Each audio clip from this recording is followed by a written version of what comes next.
time is yours.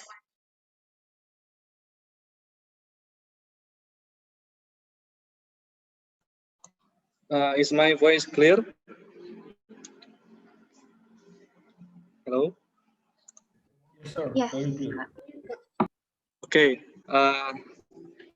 Bismillahirrahmanirrahim. Assalamualaikum warahmatullahi wabarakatuh. Good afternoon, ladies and gentlemen.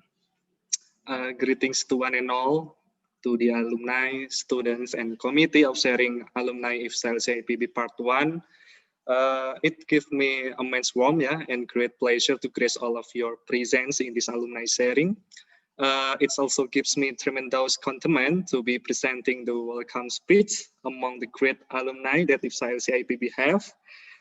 Especially, I would like to deliver my warmest welcome to Kak Iqbal Maulana and Kak Muhammad Iqbal Putra. It's such a great honor to have both of you here now. Sebelum kita memulai webinar ini, saya ingin mengucapkan terima kasih yang sebesar-besarnya kepada Kak Iqbal Maulana dan Kak Iqbal Putra yang sudah berkenan hadir dan memberikan sharing pada siang hari ini. Saya ucapkan juga terima kasih kepada semua panitia yang telah berkomitmen dengan tulus untuk menyukseskan acara ini. Acara ini tidak mungkin terjadi tanpa dukungan dari masing-masing dan semua orang yang hadir pada siang hari ini, seperti itu. Sharing alumni ini diselenggarakan untuk kalangan Fakultas Kehutanan dan Lingkungan IPB University ya. Kegiatan siang ini adalah rangkaian dari acara Magnificent of IFSAIL CIPB yang bertujuan untuk memberikan wawasan dan informasi terkait rencana kehidupan pasca kampus, khususnya dari dua perspektif yang berbeda, yaitu dari sosok akademisi dan pemerintahan atau government. Di sharing ini akan dijabarkan The Way of Life dari Muhammad Iqbal Putra dan Kak Iqbal Maulana dalam menghadapi dibilang lika-liku kehidupan di bidangnya masing-masing gitu. We hope from this sharing the audience will have more insight and principle to choose their own path in facing postgraduate challenges and also how to struggle in the real life. Kurang lebih yang bisa saya sampaikan, semoga acaranya lancar dan audiens dapat menyerap semua ilmu yang diberi secara maksimal. I ensure this webinar will be profitable and fruitful for everyone. Thank you for your attention. Wassalamualaikum warahmatullahi wabarakatuh. Waalaikumsalam warahmatullahi wabarakatuh. Thank you to Kak Rafiq Irwansyah as the President of IFSAIL CIPB for the greeting. Furthermore, after we heard two extraordinary guests, there will be a presentation by our first speaker, Ms. Kak Muhammad Iqbal MSc. But before we start the presentation, I would like to introduce our speaker. So as you can see, there is CV. This is the CV from Iqbal.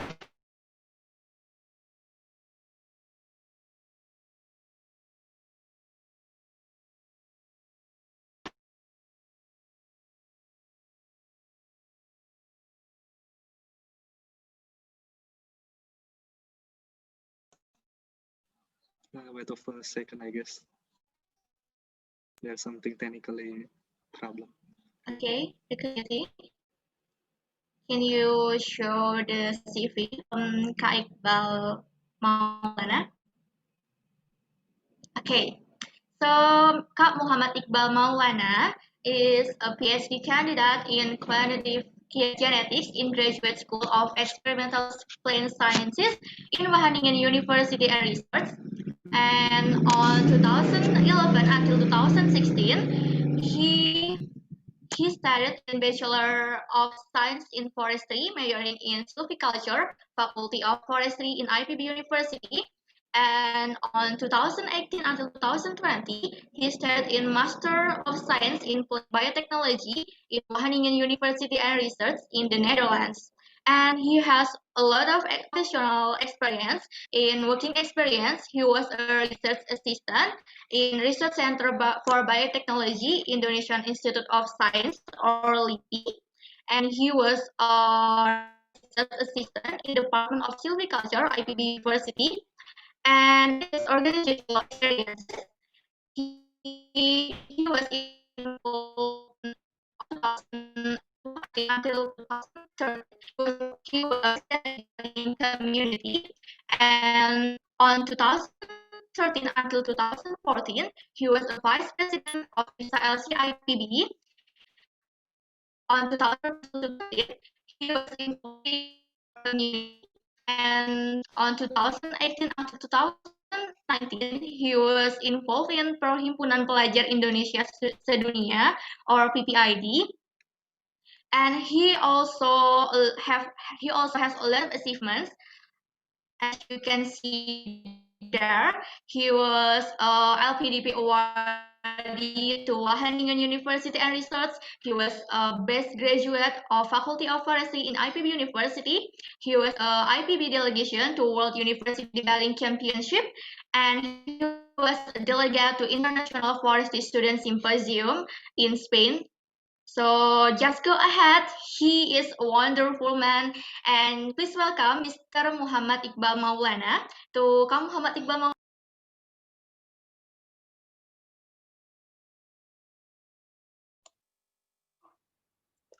Okay. Assalamualaikum warahmatullahi wabarakatuh. I assume that you all can hear me. Yes. Ya. Oke.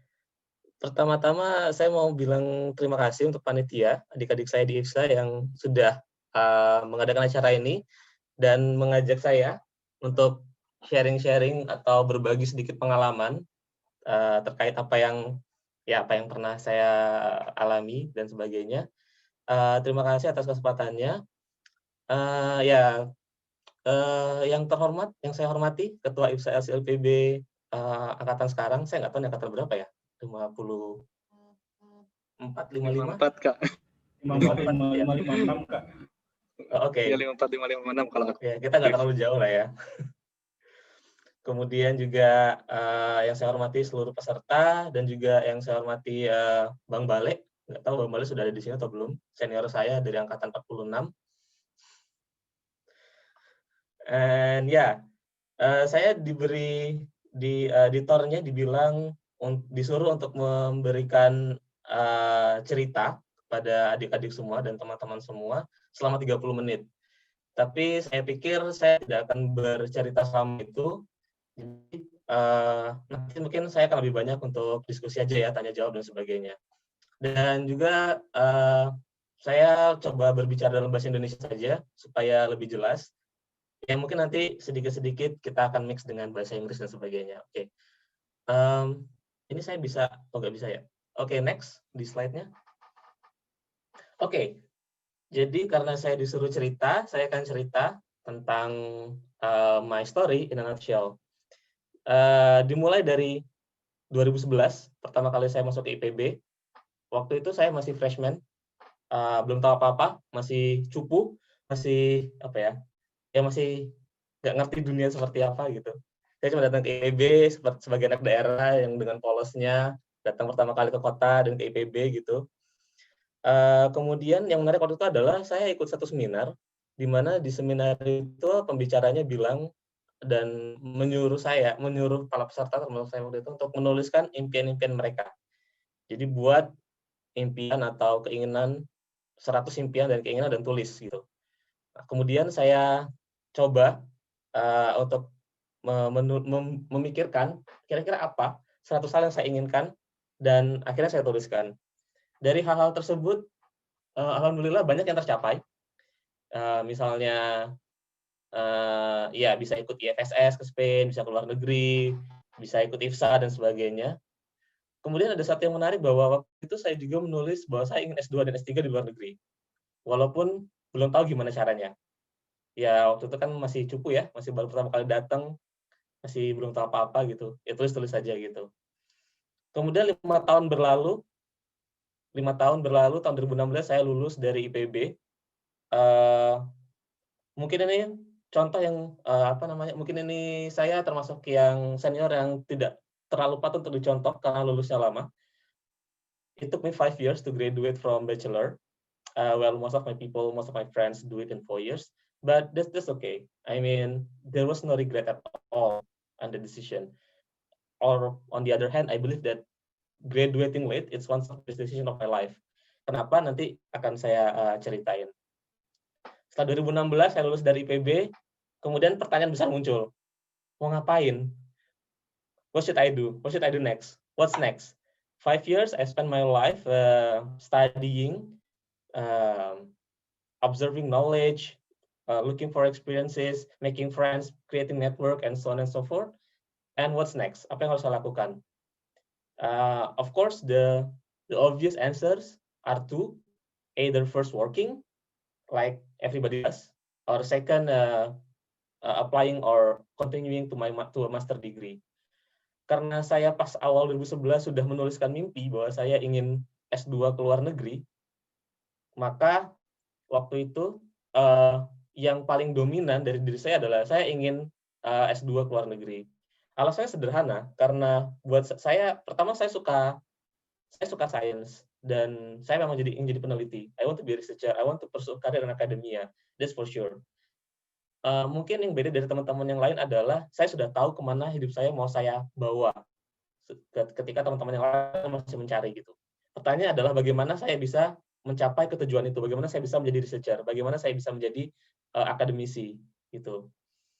Alasan saya simple karena ya saya suka I like to find and solving problems, especially the one related to my field, genetics. Jadi saya silviculture 48, waktu itu saya ngambil penelitian skripsinya adalah genetika hutan, salah satunya orang di SPK 48 yang ngambil skripsi itu. Dan itu yang membuat saya termasuk yang membuat saya lulus lama. Tapi nggak ada. Tapi that's how I become what I am today.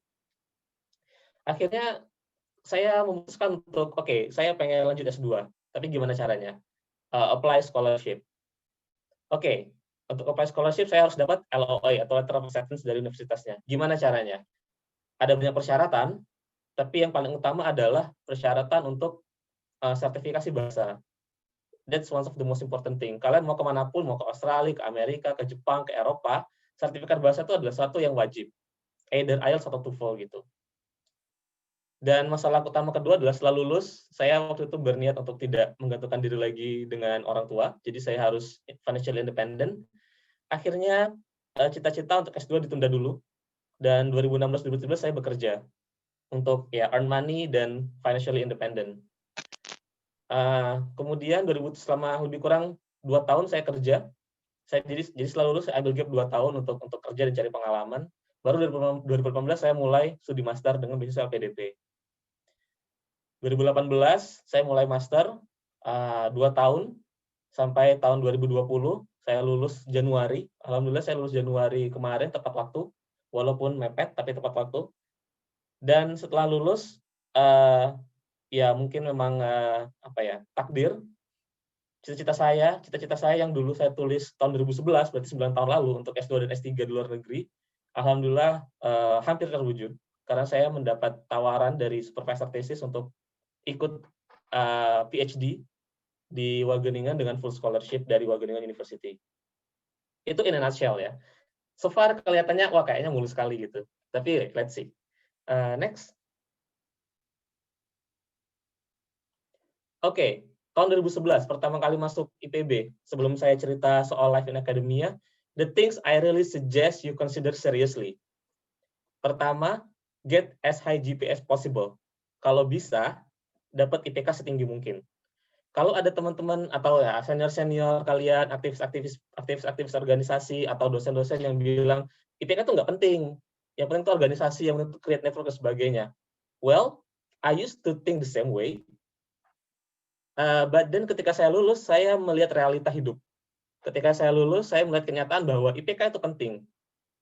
Dan masalahnya adalah tidak ada dulu orang yang mengajari saya atau memberitahu saya kalau IPK itu penting, karena saya dari dulu selalu didoktrin bahwa organisasi itu penting, IPK itu nggak penting, dan sebagainya.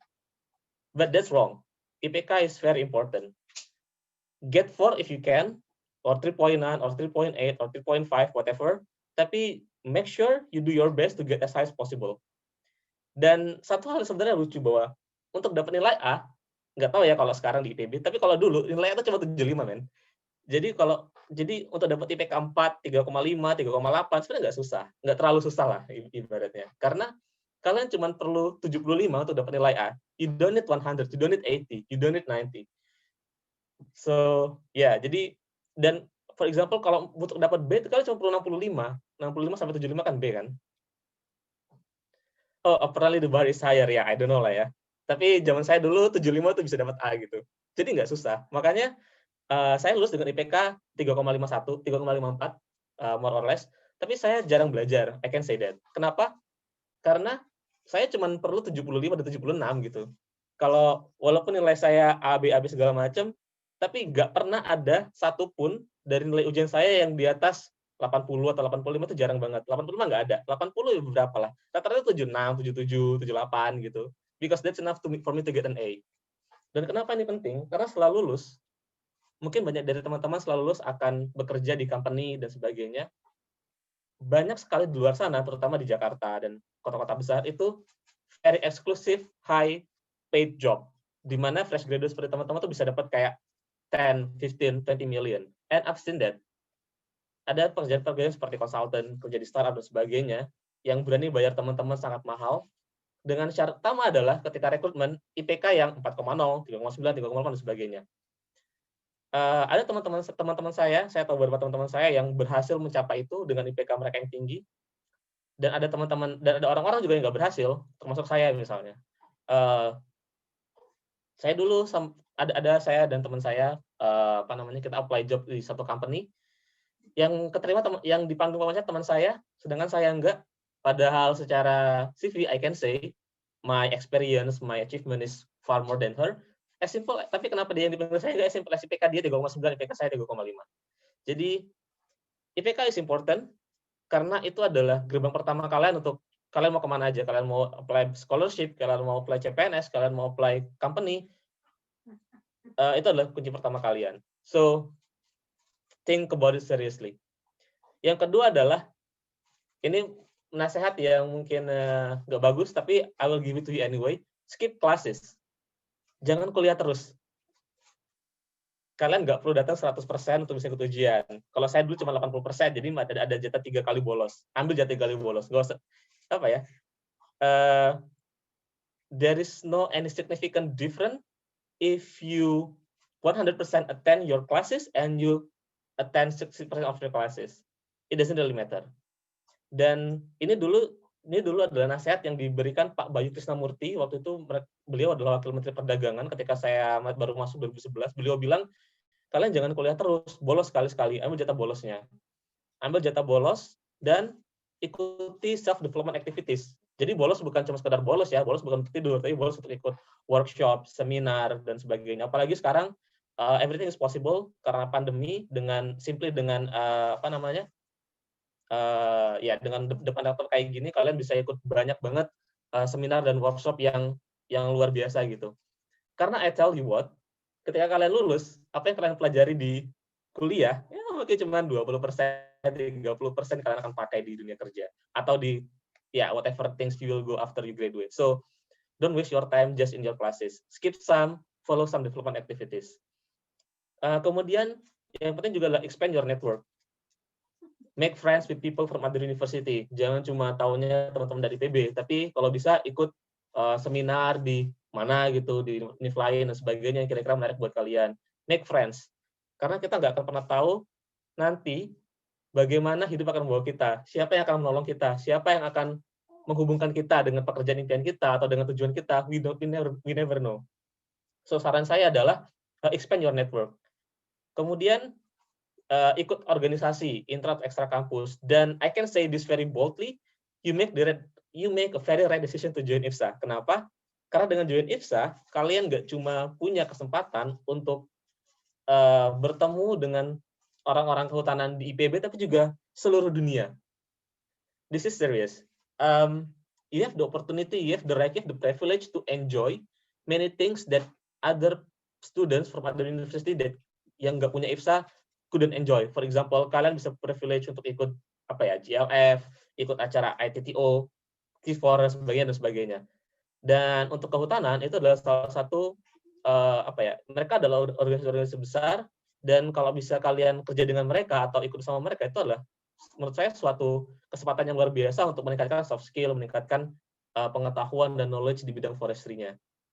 Dan juga di IFSA kalian punya kesempatan untuk go overseas. Kalian punya kesempatan untuk ikut APRN, untuk ikut IFSS, ikut ikut banyak conference, banyak seminar yang diadakan oleh forestry organization related to IFSA gitu. So you make the right decision. Yang kalian harus lakukan adalah kalian harus aktif. Karena dengan aktif nggak cuma sekedar ikut habis itu udah hilang ya gitu. Well, yeah, it's a choice, but I will suggest you to be active in IFSA. Karena di IFSA kalian nggak cuma belajar soal bahasa Inggris, tapi juga misalnya cara bikin paper, cara bikin motivation letter yang bagus, cara buat apply scholarship, buat grant misalnya untuk pergi ke conference dan sebagainya. I tell you, saya ikut IFSS tahun 2013 waktu itu, dan waktu itu IFSA belum punya uang yang banyak, nggak tahu kalau sekarang ya, jadi saya harus cari sponsor, saya harus sebar proposal, dan skill sebar proposal itu, skill bikin proposal yang bagus, skill negosiasi, skill komunikasi dengan company atau dengan stakeholder, itu yang saya bawa sampai sekarang. 2013 saya berangkat IFSS, alhamdulillah. 2014 saya ikut, saya bikin kegiatan yang lumayan gede di himpunan, di TGC waktu itu, di mana pengetahuan atau knowledge yang saya dapat dari IFSS, dari berproposal itu saya apply ke situ. Saya juga apply ke IDC untuk ikut kompetisi di yang lain-lain gitu. Jadi dari IFSA lah yang membuka pintu saya untuk kemana-mana, untuk melakukan banyak hal gitu. Jadi you do the right thing by staying here. Kemudian ini juga yang ingin saya sampaikan bahwa sebelum kalian lulus, pastikan bahwa kalian mempunyai some atau at least one of this important work skill. Karena sekarang work skill yang diperlukan di dunia kerja itu sudah sangat diverse. Tapi kalau kalian bisa salah satu dari ini aja, saya bisa bilang sama kalian bahwa insya Allah kalian aman di dunia kerja. Kalian bisa kerja di mana aja. Kalian bisa masuk ke sektor manapun dengan bayaran yang tinggi. Pertama itu data science, kedua data visualization, ketiga coding, keempat GIS, GIS, Global Information System. Ini penting banget untuk anak kehutanan. At least kalian harus bisa basic-basicnya menurut saya ya. Karena ini akan dipakai di semua workplace kehutanan yang akan kalian masuki. Kemudian statistik, ya ini juga nggak terlalu penting sih sebenarnya. Tapi ya, sometimes it's important. Effective communication, digital marketing, dan sebagainya. Tapi saya tekankan bahwa at least you can do two things. Pertama, data science, yang kedua, coding. Nggak perlu yang hardcore coding, at least you know how to code. Atau you know how to create simple script. You know how to process some data with coding gitu. Karena sekarang dunia sudah bergerak ke arah big data, atau maksud di kehutanan, sudah ada digital forestry dan sebagainya. Jadi kemampuan yang terkait dengan komputer dan digital sangat penting. Saya tidak tahu ini ketika saya kuliah. I really don't know about this karena nggak ada yang ngasih tahu saya. Ketika saya lulus, saya dihadapkan pada kenyataan bahwa oke, kalau saya mau compete sebagai konsultan, sebagai di startup dan sebagainya, at least saya harus punya skill ini. Jadi udah agak terlambat waktu itu buat saya untuk mempelajari setelah lulus. Makanya ketika kalian masih di kampus, usahakan tingkatkan skill ini. Kemudian yang penting kemudian adalah go travel. Ketika kalian masih student, masih mahasiswa, apalagi di IPB, kalian punya privilege yang luar biasa untuk bisa minta dana ke university untuk membiayai kalian jalan-jalan. Either itu untuk conference, seminar, atau untuk ikut lomba. Go travel. Karena ini kesempatan yang luar biasa untuk expand your network, untuk gain experiences, and so on. Lastly, enjoy your time. Masa-masa kuliah itu nggak akan terulang lagi, jadi make sure you enjoy your time and make it worth. Next. Okay. So, what to do after graduate? 2016 saya lulus dari IPB, dan waktu itu nggak tahu mau ngapain. I want to do master, but how? Pertama yang ingin saya bilang ke kalian adalah, if you don't know what to do, it's fine. Just take your time. Just take your time to think what you want to do in life.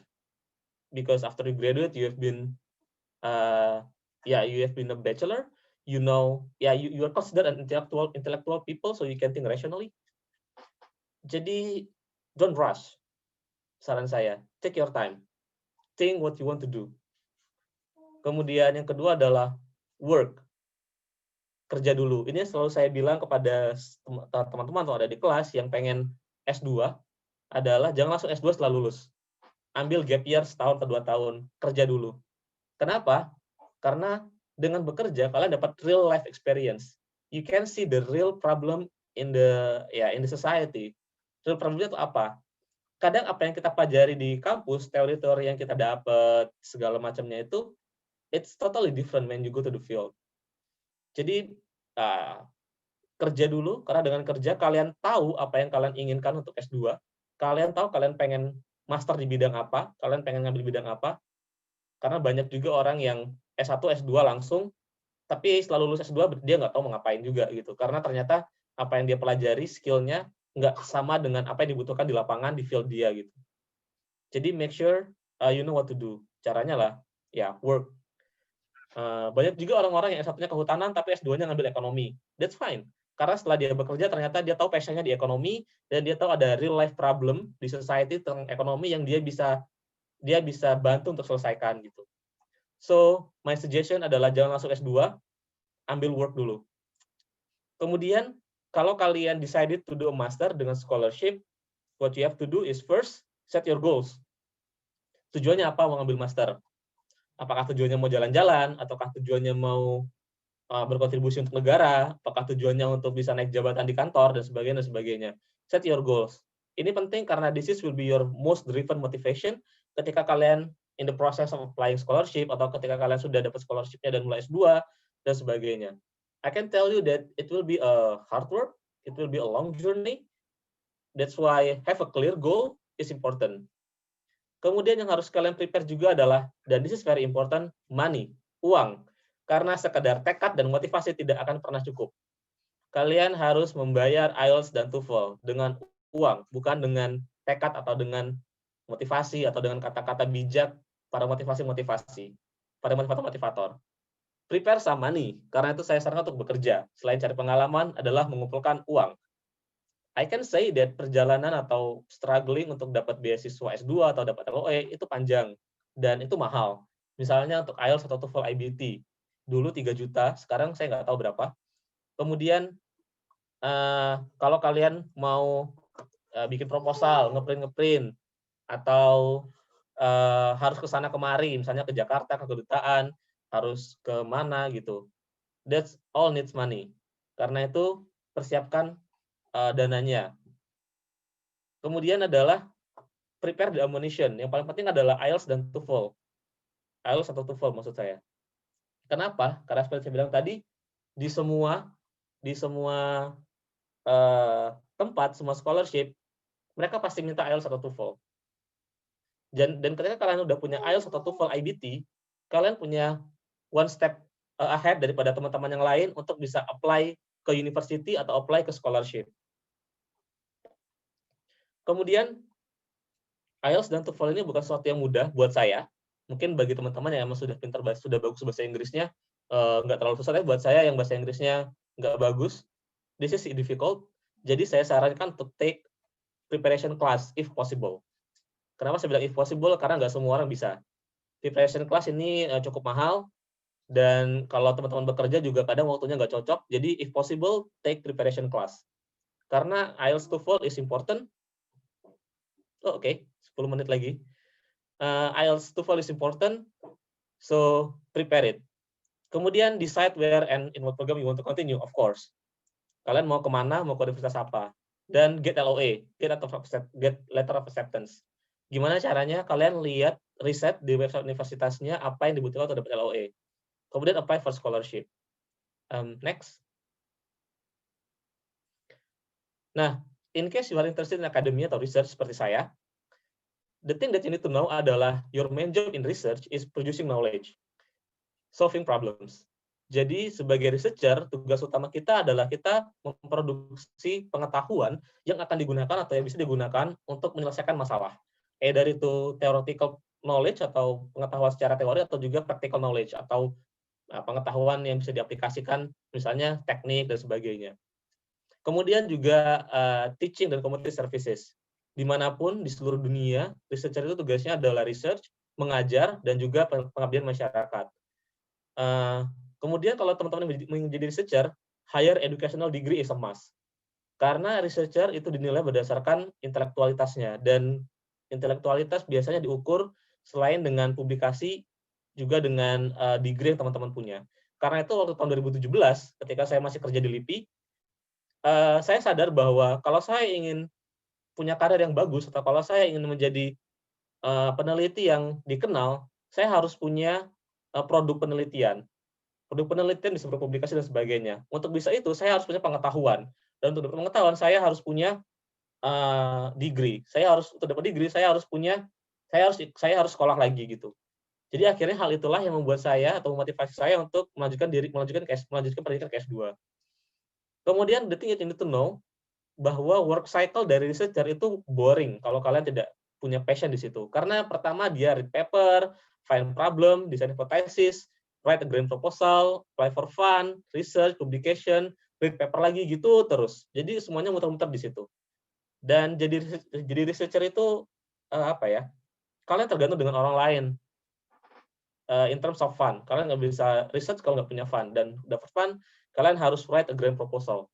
Karena itu ya kalau kalian memang suka menulis dan suka menulis, terutama menulis proposal, ya mungkin this is a good place.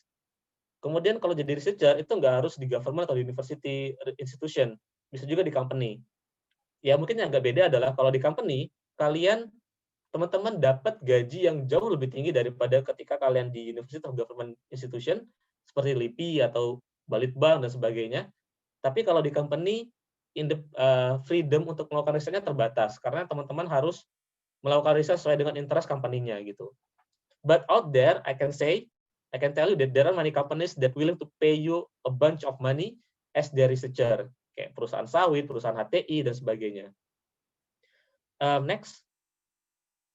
2017 saya memutuskan untuk ambil master, kemudian 2018 saya mulai master.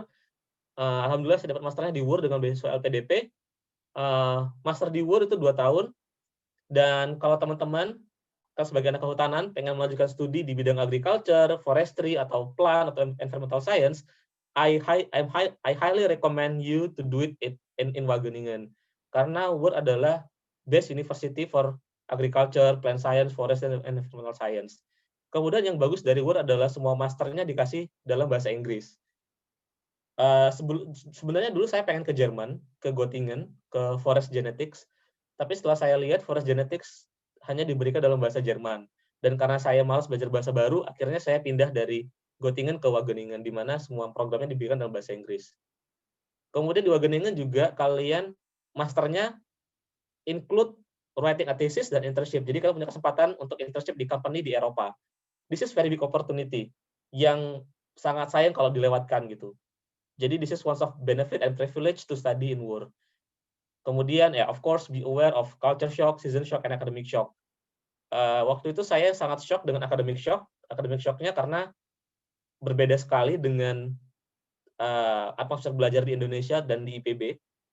Jadi saya sempat academic shock sekitar 2 atau 2 bulan lebih kurang gitu untuk menyesuaikan diri. Jadi beware of this. Next. Oke, 2 tahun setelah selesai master, then what? Pertanyaan itu lagi kembali muncul. Ask yourself again what you want to do. Karena saya sudah tahu saya ingin jadi researcher, saya ingin pursue karir in akademia, then what I need to do was clear. I have to do a PhD. Karena kalau semakin tinggi degree, kita akan semakin semakin berilmu dan semakin tahu kalau kita tidak berilmu gitu. So it was clear that I wanted to do PhD. 2020 Januari saya lulus dari Plant Biotechnology. Saya lulus dengan I wrote 2 master thesis. One of them is under review for publication. Kemudian selama saya S2 di semester akhir saya nulis a grant proposal buat PhD, karena seperti yang saya bilang tadi, kalau kalian pengen jadi researcher kan harus nulis grant proposal untuk membiayai riset kalian. So that's what I did. I think of an idea, I create a hypothesis, I design the experiment to prove the hypothesis, and then I wrote the grant proposal. I submitted to the funding company, waktu itu NWO, itu semacam LIPI-nya Belanda. Tapi ya sayangnya waktu itu saya belum berhasil. Grant proposal yang saya tulis dengan supervisor saya tidak lolos. Kemudian selama master semester akhir juga saya apply PhD position di beberapa universitas di Eropa. Tapi belum ada yang berhasil. Untungnya adalah, dan mungkin ini juga konspirasi semesta, saya mendapat offer dari tesis supervisor saya untuk PhD dengan full scholarship. Jadi kalau di Belanda dan di Eropa pada umumnya, teman-teman setelah lulus master bisa langsung PhD, dan banyak PhD itu ditawarkan oleh supervisor. Jadi supervisor punya project, kemudian dia butuh orang untuk mengerjakan projectnya, dan dia nge-hire teman-teman, dan atau studentnya untuk kerjain project itu. Dan what I want to tell you is doing PhD is not for everyone, as well as doing MSc. So if you don't do your MSc or you don't do PhD, it's totally okay. Karena MSc dan PhD terutama, it's a very long journey. PhD itu you will spend 4, 5, 6 years to do PhD. It's very long journey, and it's a very pressure journey. Karena kalian harus dituntut menjadi independent researcher, kalian dituntut untuk produce a new knowledge and publish it. It's a lot of pressure if you don't have passion on it.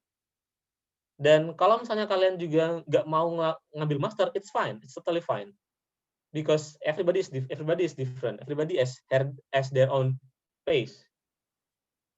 Next, slide terakhir sebelum kita tanya jawab. The things I want to say that is worth remembering, at least for me, is first, life is not competition.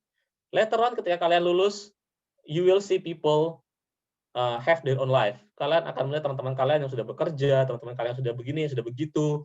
And at some point, you will start comparing yourself to them. I say don't. It happened to me, it happened to everyone, but just don't. Karena it will not give you anything beside pressure, stress, depression, and so on. Remember that everyone has their own pace. Jadi ketika kalian lihat teman kalian udah lulus dan kalian masih skripsi belum selesai, it's okay. It's your own pace. Do not compare yourself to them. Do what makes you happy. Ketika kalian melihat teman kalian sudah kerja di startup dengan gaji, let's say 20 juta, sedangkan kalian gaji UMR Bogor sebagai peneliti gitu. That's fine. Don't compare yourself to the others because they don't know what makes you happy. They don't know what struggle that you have in, and you don't know what struggle that they had to be in that place. Everyone has their own pace, so don't bother. Kedua, it's okay to stop for a while. Later, ketika after graduate, you will face real world, and I can tell you it's much more different than the utopia that you have when you are in college. You will stuck in a problem.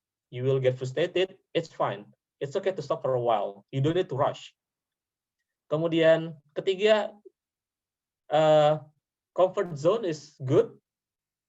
Get out of it, offers growth. Choose what best for you. Yang kadang saya bingung dengan orang-orang yang memaksa atau ngerusuhin orang-orang lain untuk keluar dari comfort zone dan sebagainya. No, you don't need that. Sometimes comfort zone is fine. So apalagi dengan kondisi orang yang berbeda-beda. Like I say, everyone has their own pace.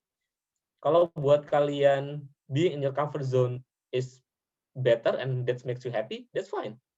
When you are ready or you think that you need to grow, then get out of it. So apa ya? Intinya adalah get out of your comfort zones when you are ready, not when people tell you to. Kemudian lastly, this is also very important. Remember that dreams will always find a way. I say find, which is a verb, yang artinya menemukan.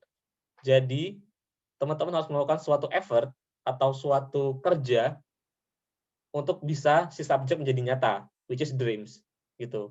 So if you have a dreams and you want your dreams to be true, you want your dreams to be to be true, yes. Do something. Take effort. Karena kalau cuma jadi dreams tanpa pernah ada eksekusi, ya selamanya bukan jadi dreams. If you want to continue your master, make a little step out of it. Jangan nunggu siap, karena teman-teman nggak akan pernah siap. Jangan menunggu siap karena kita tidak pernah siap, dan jangan takut gagal atau jelek karena pasti gagal atau jelek dulu. Tidak ada orang yang pertama kali coba langsung bagus, nggak ada.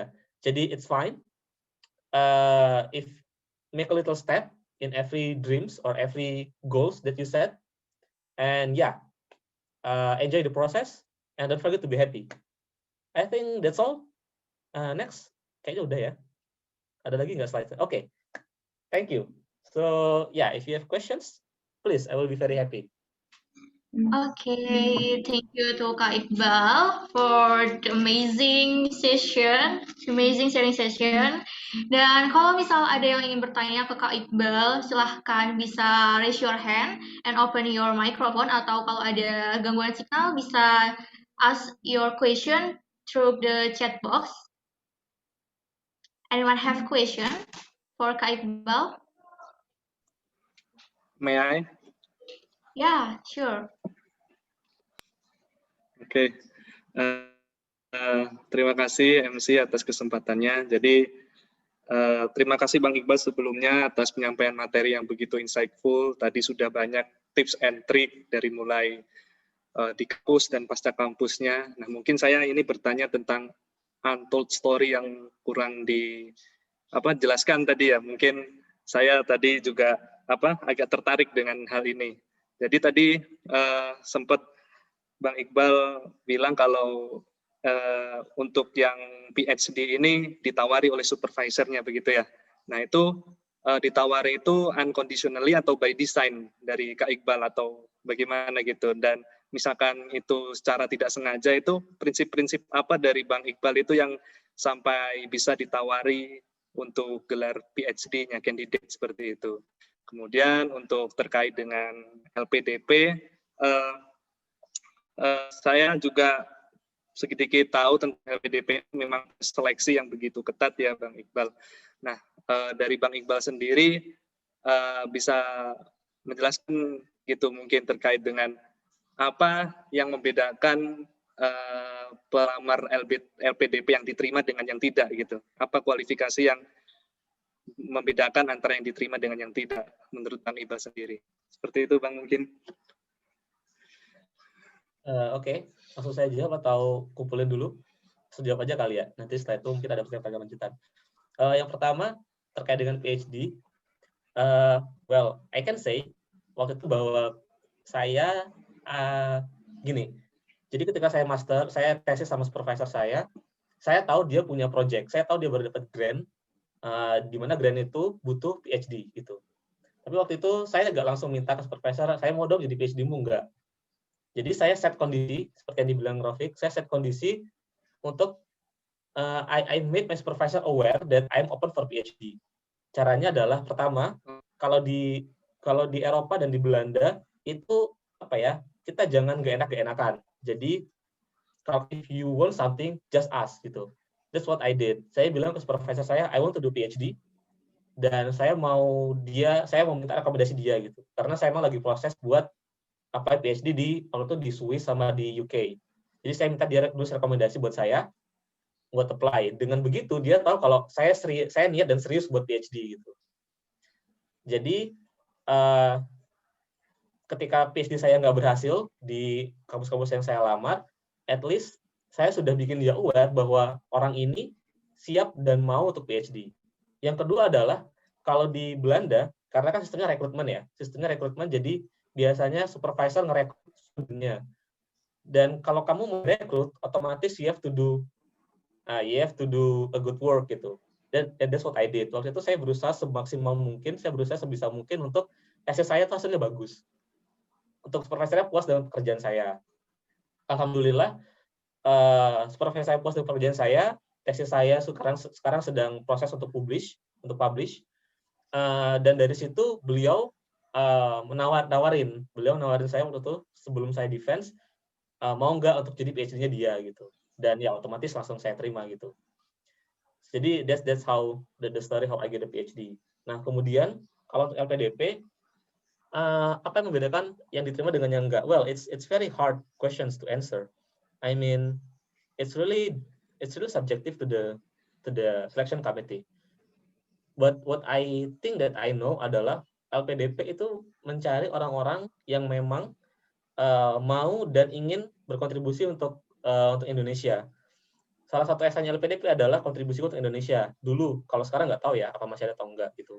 Jadi di situ kita benar-benar di-assess visi kita ke depan seperti apa yang sudah kita lakukan, apa yang sedang kita lakukan, dan apa yang akan kita lakukan untuk Indonesia gitu. Dan menurut saya itu adalah satu poin utama. Ya memang banyak juga orang-orang yang tidak terlalu yang berkontribusi hanya ketika wawancara. Tapi ya, at least that's what you have to show gitu. Kemudian ya selain itu juga kalian harus show kalau kalian punya determinasi yang kuat, kalian harus menjamin bahwa kalian bisa menyelesaikan studi ini. Karena LPDP sudah investasi sangat banyak, investasi sangat mahal ke teman-teman, terutama misalnya kalau teman-teman keluar negeri untuk belajar dan menjadi sumber daya manusia yang unggul, dan teman-teman harus make sure bahwa teman-teman bisa menyelesaikan ini. Karena nggak semua orang bisa menyelesaikan master. Banyak juga orang-orang di tengah jalan yang mundur karena emang nggak kuat atau emang passion-nya bukan di situ gitu. So I think what you need to make atau what you need to have adalah pertama, kalian harus punya visi ke depan seperti apa yang kalian mau lakukan untuk Indonesia, atau apa yang mau kalian lakukan di Indonesia yang bisa contribute to society. Yang kedua adalah make sure bahwa kalian memang siap dengan semua prosesnya. Siap dengan S2 di luar negeri itu tidak seindah yang dibayangkan atau yang ada di Instagram orang-orang yang melakukannya.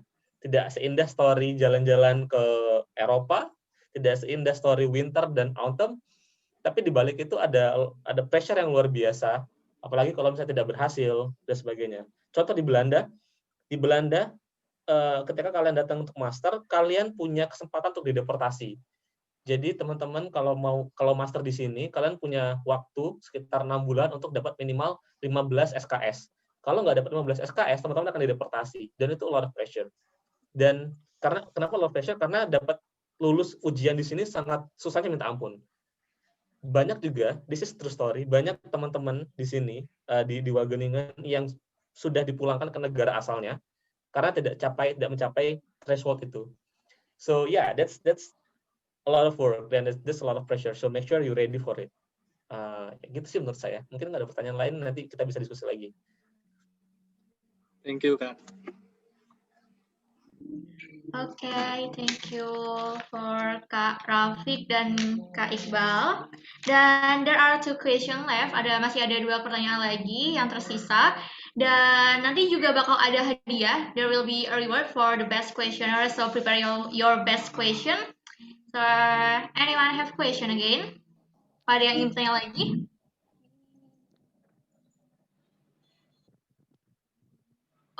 Oke, kalau nggak ada mungkin dari aku ya Kak Iqbal. Kayaknya aku pengen nanya deh Kak.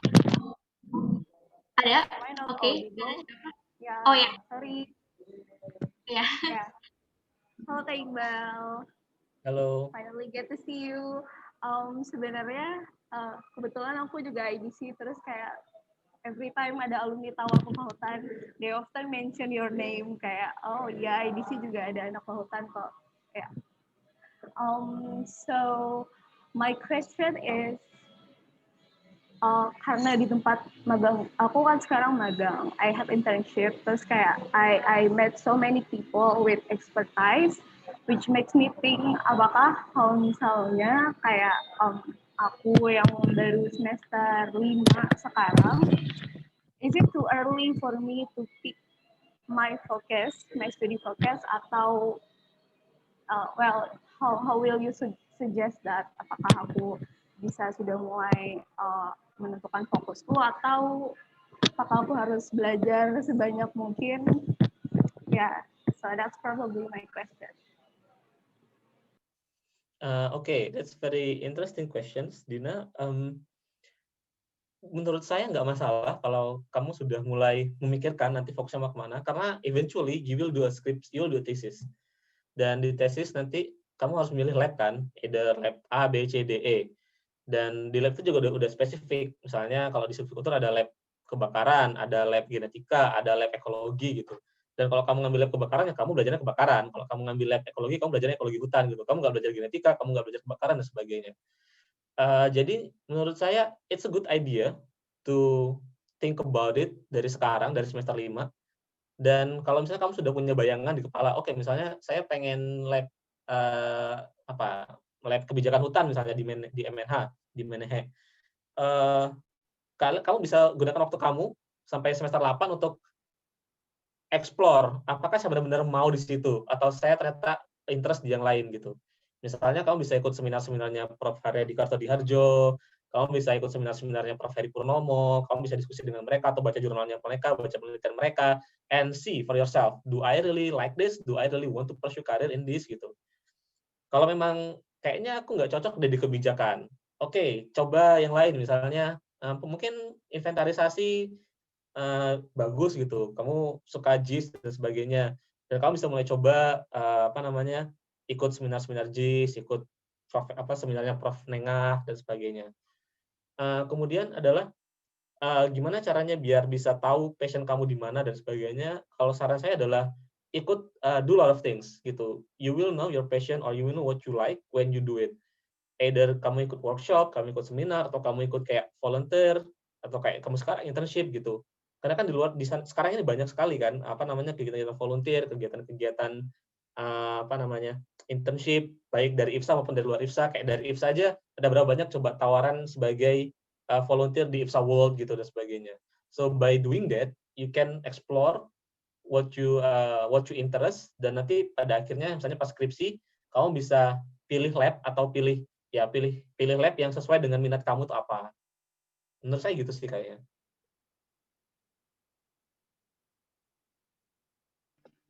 Oke, Kak Dina, apakah sudah terjawab? Oke, I think it's enough for question from Kak Dina. Dan masih ada satu pertanyaan lagi yang tersisa, mungkin dari audience, from the audience. Anyone have question? I will count until 3. 1, 2, 3. Okay. Saya rasa nggak ada lagi yang ingin bertanya. Kak Iqbal, I'm so sorry because we have limited time, so I think this is the end of the Q&A session. And terima kasih juga untuk Kak Iqbal yang sudah menyempatkan hadir dan menyampaikan materi yang luar biasa, sudah sharing tentang pengalamannya dan banyak hal kepada kita dan memberikan banyak pelajaran kepada kita. And if you guys have any question from Kak Iqbal, you can contact Kak Iqbal directly. Yeah, email address. So if you have a question or you want to discuss something, you can just hit me. Okay, thank you Kak Iqbal. Okay, so I would like to thank you once again. Thank you for Kak Iqbal for giving us a great insight. Nice to meet you, Kak Iqbal, and see you on the next occasion. Okay, thank you. Bye-bye. Thank you, Kak Iqbal. Okay, so guys, before we are going to the next agenda, I want to know the audience spirit. Can you give me a thumbs up? Thumbs up in your Zoom. Okay, nice. Thank you, everyone. Next, we will play a game for ice breaking. So, in this game, we will show you a riddle. Pasti udah pada tahu kan riddle itu apa? Semacam teka-teki. We will show you a riddle. And dari riddle itu kalian harus menebak kira-kira jawaban dari riddle itu apa sih? Are you ready? So, here's the riddle. Nah, you can read the riddle on the share screen. So the answer of the riddle is a thing that will be around you, and I think everyone have this thing because this thing is important, such important thing. Dan kalau nanti pemenangnya akan diumumkan, kalau misal kalian tahu jawabannya, kalian bisa drop your name in the chat box, and I will pick your name. Dan kemudian kalau misal sebagai contoh, misal kalian berpikir kalau jawabannya itu adalah benda yaitu gelas. Kalian bisa take glass, kalian bisa bawa gelas dan kalian show it to me. Tunjukkan ke aku kalau jawabannya gelas. Tapi kalian bisa show it to me setelah aku memilih nama kalian nantinya di chat box. Jadi kalian tulis dulu nama kalian kalau kalian udah nemu jawabannya, dan aku bakal milih nama kalian untuk menjawabnya. Do you understand, guys? So for the clue, you can check the chat box. There is the clue of this riddle. We will give you 5 minutes to thinking about it. So don't waste your time.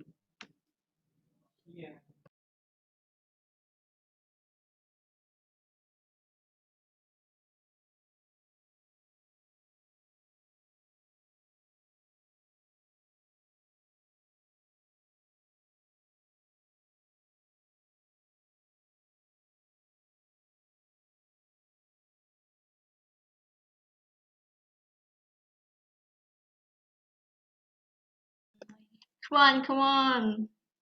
You will get a prize.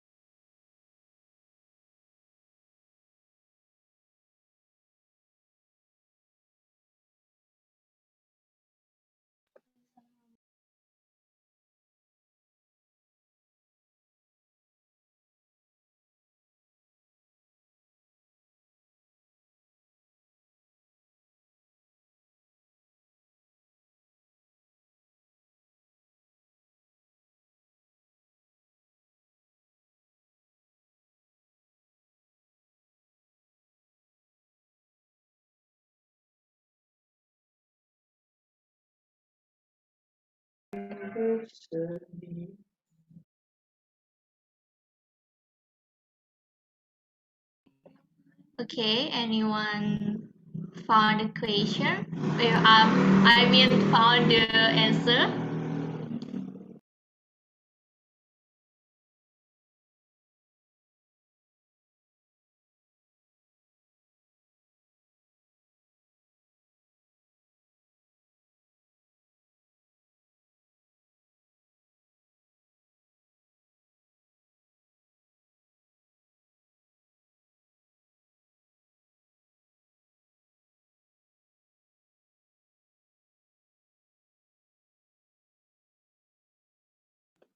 So you can focus on the woodcutter word and his dream. Dari situ bisa terpikir kira-kira barang apa ya yang berkaitan dengan woodcutter dan berkaitan dengan opus. Let's be creative.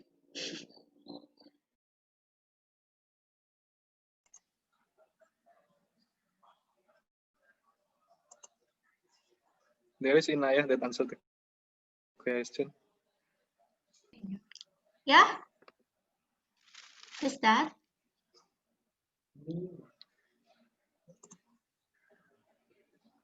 Inayah.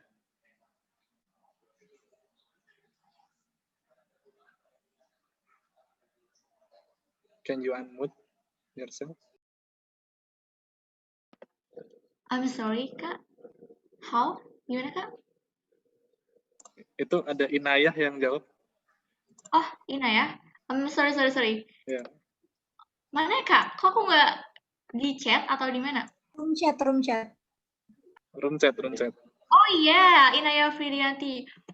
Okay, can I spell the answer right now, Iva?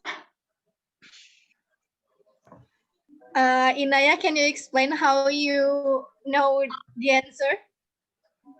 Can you open your camera and show it to me? Ya.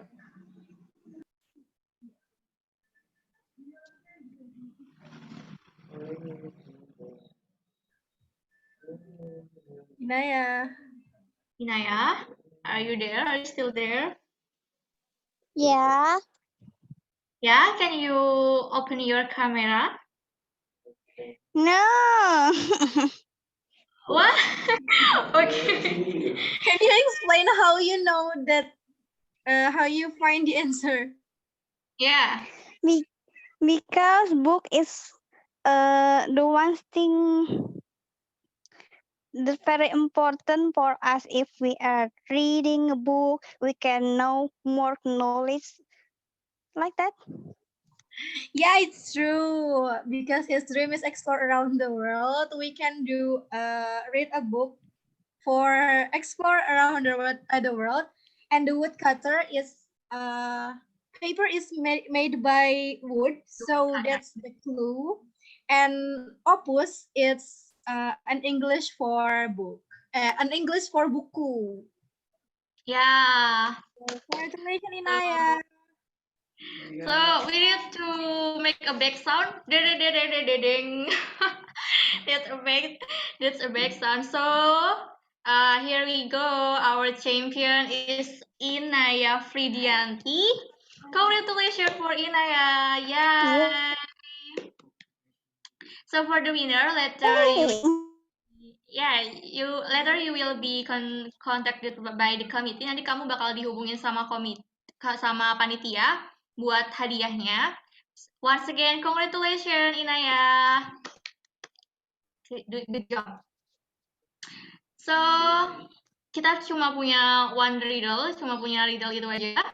So now have your brains been refreshed, guys? I hope aku harap kalian udah segar lagi otaknya. And I want to remind again, the participants are encouraged to turn on your camera so we can get to know each other faces. And please mute your microphone if you are not speaking in the Zoom meeting. Okay, guys.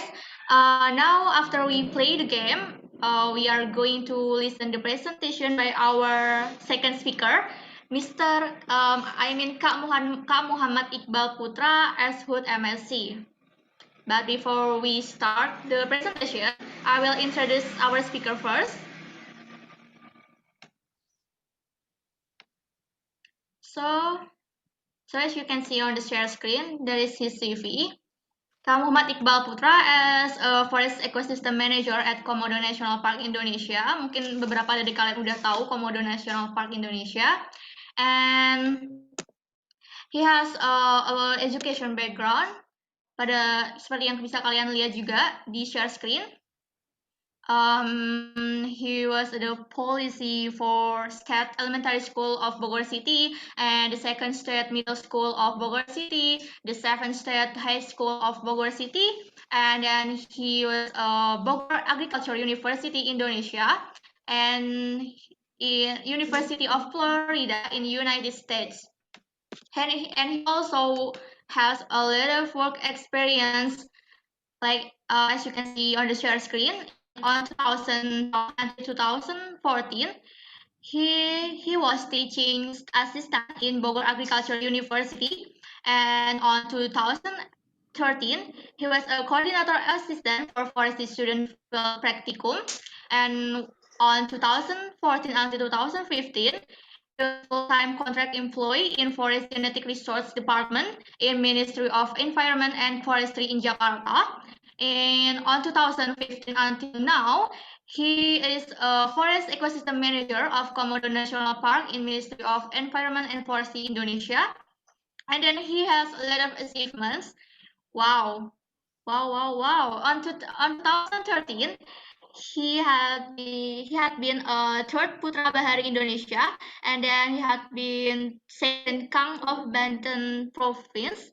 Then he had been first Nusa Tenggara Timur Tourism Ambassador on 2015. And he also have been Australia Award Scholarship recipient, Short-Term Award Sustainable Tourism Development on 2020 until 2021. Wow. It's amazing. So just go ahead and please welcome Kak Muhammad Iqbal Putra as HUT MLC. To Kak Muhammad Iqbal Putra, time is yours. Oke, aku pakai bahasa Indonesia aja deh. Aku kaget dipakai bahasa Inggris. Bahasa Inggrisku nggak begitu lancar kayaknya. Halo semua. Ini mohon maaf aku dari tadi nengok ke arah sana. Soalnya aku lagi di private resort, terus di sebelah sana badai, hujan gede. Jadi takut hujannya ke sini terus sinyalnya hilang. Jadi mudah-mudahan sempat nih semuanya. Oke, Assalamualaikum warahmatullahi wabarakatuh. Shalom, salve, Om Swastiastu, Namo Buddhaya, salam kebajikan. Selamat siang di sana. Di sini udah sore, udah lumayan gelap. Saya ucapkan terima kasih nih buat adik-adik mahasiswa dari IFSA LC IPB yang saya banggakan. Saya Iqbal, tadi namanya sama-sama Iqbal ya, si Iqbal 48, sekarang aku Iqbal 46. Yang tadi pakai Q, ya aku pakai K ya. Saya Iqbal, saya pengendala ekosistem hutan di Balai Taman Nasional Komodo. Saat ini saya di sini di Komodo, saya menjabat 4 posisi. Jadi kalau misalkan teman-teman penasaran yang ngitungin Komodo itu siapa, itu aku. Jadi jabatannya namanya pengendala ekosistem hutan atau singkatannya PEH. Terus aku juga jadi Public Relation Officer lagi, nggak puas nih jadi PR IFSA, sekarang jadi PR-nya Komodo, terus sekaligus jadi Monitoring and Evaluation Specialist di sini, sama yang terakhir jadi sekretaris pribadinya Pak Kepala Balai. Jadi Kepala Balai kemana-mana biasanya saya yang arrange semua. Mudah-mudahan di Bogor, ini di Bogor semua ya, atau ada yang di rumahnya, di luar Bogor. Mudah-mudahan dimanapun kalian berada, sehat-sehat aja ya, diberikan selalu kesehatan. Nah, sebelum saya mulai, tadi saya udah ngasih warning, kalau nanti di saat presentasi saya tiba-tiba suaranya putus, berarti badainya ke sini, jadi pasti hilang itu sinyal. Jadi harus ditunggu sedikit, nanti mudah-mudahan muncul lagi. Tapi sebelum sinyal hilang, I would use all the time given to me. Biasanya kalau misalkan saya jadi narasumber, tema atau topik yang saya bawakan selalu berat nih, heavy talk biasanya. Kayak yang trending-trending viral tuh di Twitter, di Instagram, biasanya aku yang counter satu-satu. Dan itu kadang-kadang, bukan kadang-kadang, seringkali stress me out. Gitu. Tapi untuk kali ini, karena ini sharing session, I'm feeling grateful karena ini lega, light discussion, jadi it won't stress me out. Oke, kalau misalkan ini slide-nya dibantu di operatorin ya, aku buka dari aku, tapi tolong dibantu bisa next lagi. Kalau misalkan tadi aku dengerin Iqbal yang sebelumnya presentasi, itu benar-benar bertolak belakang dari apa yang akan aku presentasiin. Jadi kalau misalkan tadi dilihat di judul pertamaku, siapa bilang anak kehutanan nggak kekinian, mungkin aku boleh tambahin, siapa bilang anak bandel, gak bisa jadi contoh buat anak-anak yang nggak bandel. Nah, jadi kalau misalkan dilihat, aku mau balik lagi nih ke historiku di IPB. Jadi, aku saat ini masih master, sebentar lagi, mudah-mudahan ada rezeki bisa balik lagi PhD ke United States. Jadi di IPB, aku angkatan 46, masuk tahun 2009, masuk ke Departemen Silviculture waktu itu melalui jalur PMDK.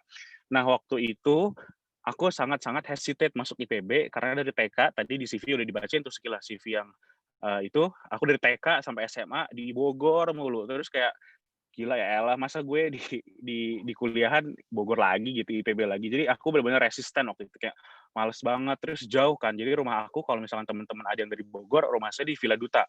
Ini deket jalan tol. Jauh tuh ke IPB, jadi harus benar-benar struggle banget. Kalau naik mobil macet, nyampe-nya sahabat. Naik motor harus slip-slip karena banyak angkot dan banyak kendaraan yang gila-gila kalau misalkan lewat Taladon. Jadi mager banget.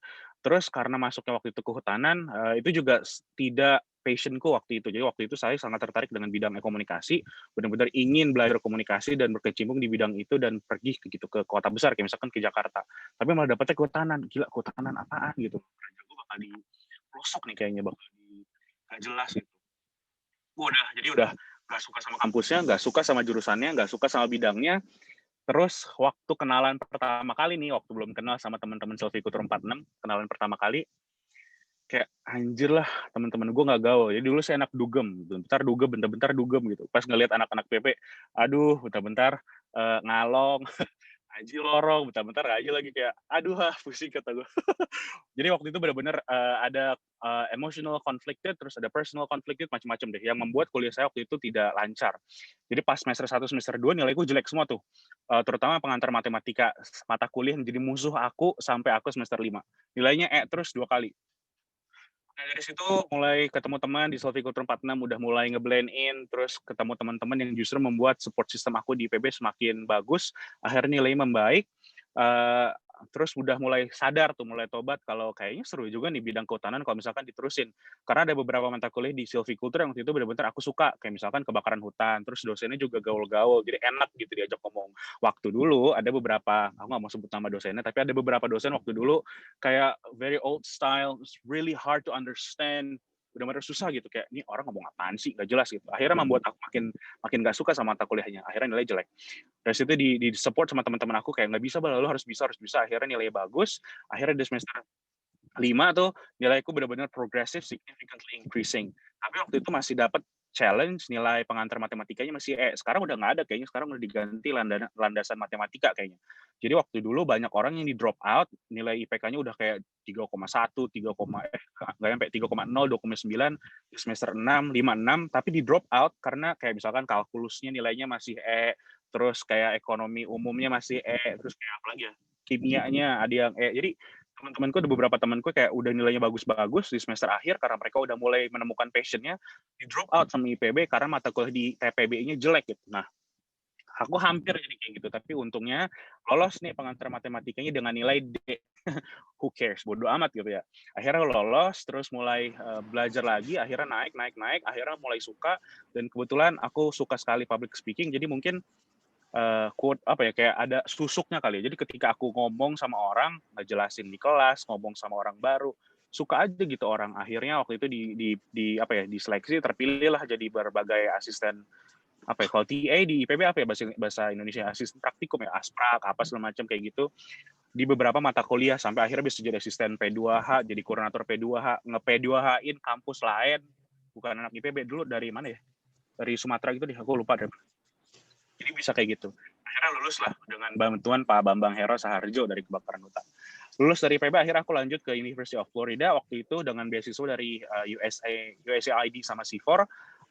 Aku disodorkan 3 pilihan kampus waktu itu, University of Florida, terus University of Missouri, sama Northern Arizona University, ada 3 kampus. Kita diminta pilih, jadi tahapannya kebalikan sama Iqbal. Kalau dulu mungkin Iqbal dapat kampus dulu ya, LOA baru nyari beasiswa. Kalau aku balik dulu nih, dapat beasiswanya dulu, baru kampusnya mau nerima aku atau enggak. Jadi dibalik prosesnya. Nah, ketika beasiswa udah dapat, tinggal tentuin apakah kampusnya mau nerima aku nih, apakah dosennya suka dengan topik tesis yang aku suguhkan, atau gimana. Akhirnya lolos lah di University of Florida. Kalau boleh sombong dikit, dari 3 pilihan tadi, UF nih, University of Florida, kampus yang paling tinggi rate-nya, jadi susah sekali masuknya waktu itu. Akhirnya aku masuk di fakultasnya UF, namanya School of Forest Resources and Conservation, di bawah 3 dosen waktu itu, namanya Taylor Stein, ahli ekowisata Florida, sama 2 profesor lainnya. Yang satu namanya Mickey Swisher, sangat ahli di bidang metodologi penelitian dan analisis data, sampai yang terakhir ada Burgess Tapa, itu orang ahli pariwisata yang dulunya menjadi advisor IUCN waktu zamannya. Next lagi. Nanti aku jelasin tentang perjalananku di S2 di slide berikutnya. Ini mungkin sedikit yang ada di CV aku ambil. Kalau ini kan mungkin kalian udah angkatan berapa ini? 57, 56. Aku mau tadinya message-nya kalau misalkan kalian bisa bekerja dari awal, kerja freelance sedikit.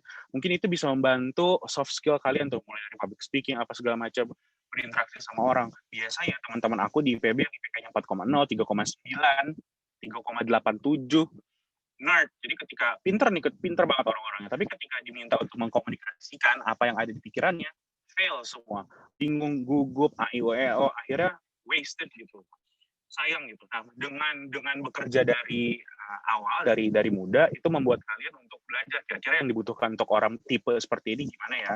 Nah, jadi tahun 2007 aku udah mulai bekerja tuh jadi protokoler di Istana Bogor waktu itu. Jadi setiap ada ulang tahun Bogor, ada Istana Open, aku jadi guide-nya, jadi pemandunya. Waktu itu saya lolos jadi paskibraka tingkat kota, jadi di hire sama mereka setiap Juni setiap tahunnya, terus sampai akhirnya kerja sekarang. Terus aku juga orang yang berani mencoba hal baru. Kalau dulu pas di CV tadi SMP aku nerd dulu, belajar dulu.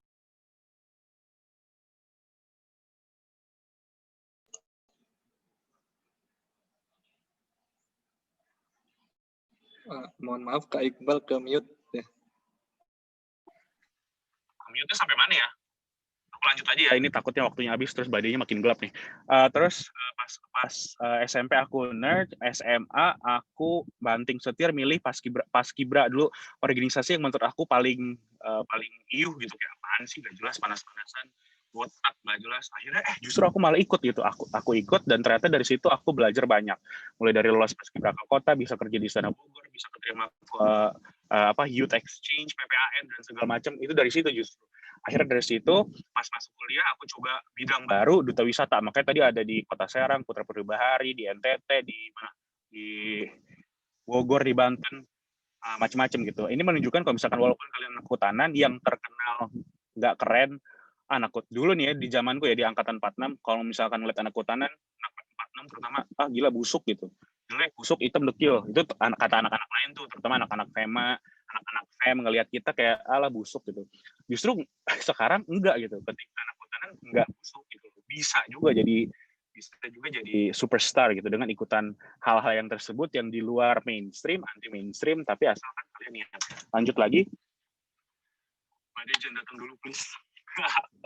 Terus aku ngelihat, boleh lanjut. Balik lagi ke judul yang aku bawain tadi, saya bilang anak kehutanan nggak kekinian. Kalau misalkan dibalikin pertanyaannya, justru jawabannya anak kehutanan paling kekinian. Aku mau bilang, mungkin ini kalian udah pada tahu juga. Jadi anak muda justru sekarang udah pada mulai into kehutanan, into environmental movement, into climate change. Banyak mulai yang sadar, terutama kayak kemarin misalkan ada salah satu isu di Taman Nasional Komodo, ada foto komodo yang katanya menghadang truk, which is false. Terus itu menjadi polemik gitu di anak muda zaman sekarang. Anak muda cenderung menyerap informasi itu secara bulat, menelan informasinya bulat-bulat, terus percaya kalau misalkan foto tersebut adalah sesuai dengan apa yang tertulis di captionnya, padahal enggak. Tapi dari thinkingnya, positive side-nya, aku sadar kalau misalkan anak muda di Indonesia sekarang udah pada mulai concern ke kawasan konservasi khusus Taman Nasional gitu. Bukan hanya ingin foto doang, tapi udah mulai cari tahu nih, Taman Nasional Komodo di mana, Labuan Bajo di mana, Taman Nasional lain itu seperti apa. Jadi udah pada mulai tuh nanya-nanya, banyak terima DM di Instagram pribadi, di Instagram Taman Nasional Komodo nanya-nanya. Terus anak muda juga banyak menjadi lingkungan aktivis gitu. Jadi banyak juga sih anak muda yang jadi aktivis lingkungan yang belum konstruktif. Jadi baru komplain, kritik, tapi pas ditanya apa nih solusinya, ada nggak tahu ya. So, tapi banyak juga sekarang anak muda yang jadi aktivis lingkungan yang justru ngasih konstruktif input kita gitu. Wah ini nggak bisa kayak gini loh, Bang Mas, harusnya gini. Partially true, tapi itu aku hargai gitu. Kayak aku respect banget, kayak dia berani mengkritik, tapi dia juga berani memberikan solusi yang menurutnya benar. Gitu. Dan itu aku hargai karena orang seperti itu belum banyak. Nah kalau misalkan kalian ingin nanti setelah lulus nih ingin menjadi kerja di NGO atau misalkan ingin jadi environmental activist atau forestry activist, harus kayak gitu, harus punya ide, selain kritik harus kasih ide. Terus ada contoh dua orang yang menurutku sangat influential saat ini, si Greta sama si Sarah. Kalau misalkan Greta mungkin semua udah pada lihat ya di media nasional, media internasional, tapi ada gak yang kenal Sarah? Kalau ada boleh iya gitu, ada gak? Nggak ada? Iya Bang, partisipan yang kenal Mbak Sarah ada? Nggak ada? Ada. Ada. Nah, Sarah ini my very best friend. Jadi Sarah ini benar-benar orang yang bisa dibilang warrior-nya di bidang forestry, konservasi, dan biologi.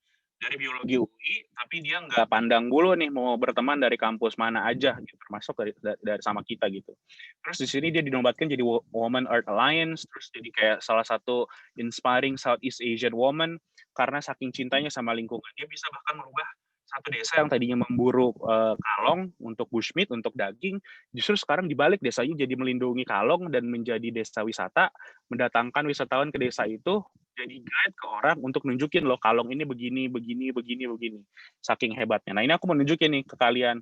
Jadi kalau misalkan kalian belum merasa kehutanan adalah your call, mungkin bisa dipikirin bagian dari mana nih kehutanan. Kan kehutanan banyak nih secara general, tapi ada bagian-bagian kecil yang mungkin kalian sangat minati dan mungkin dari sekarang udah mulai harus ditelisik tuh.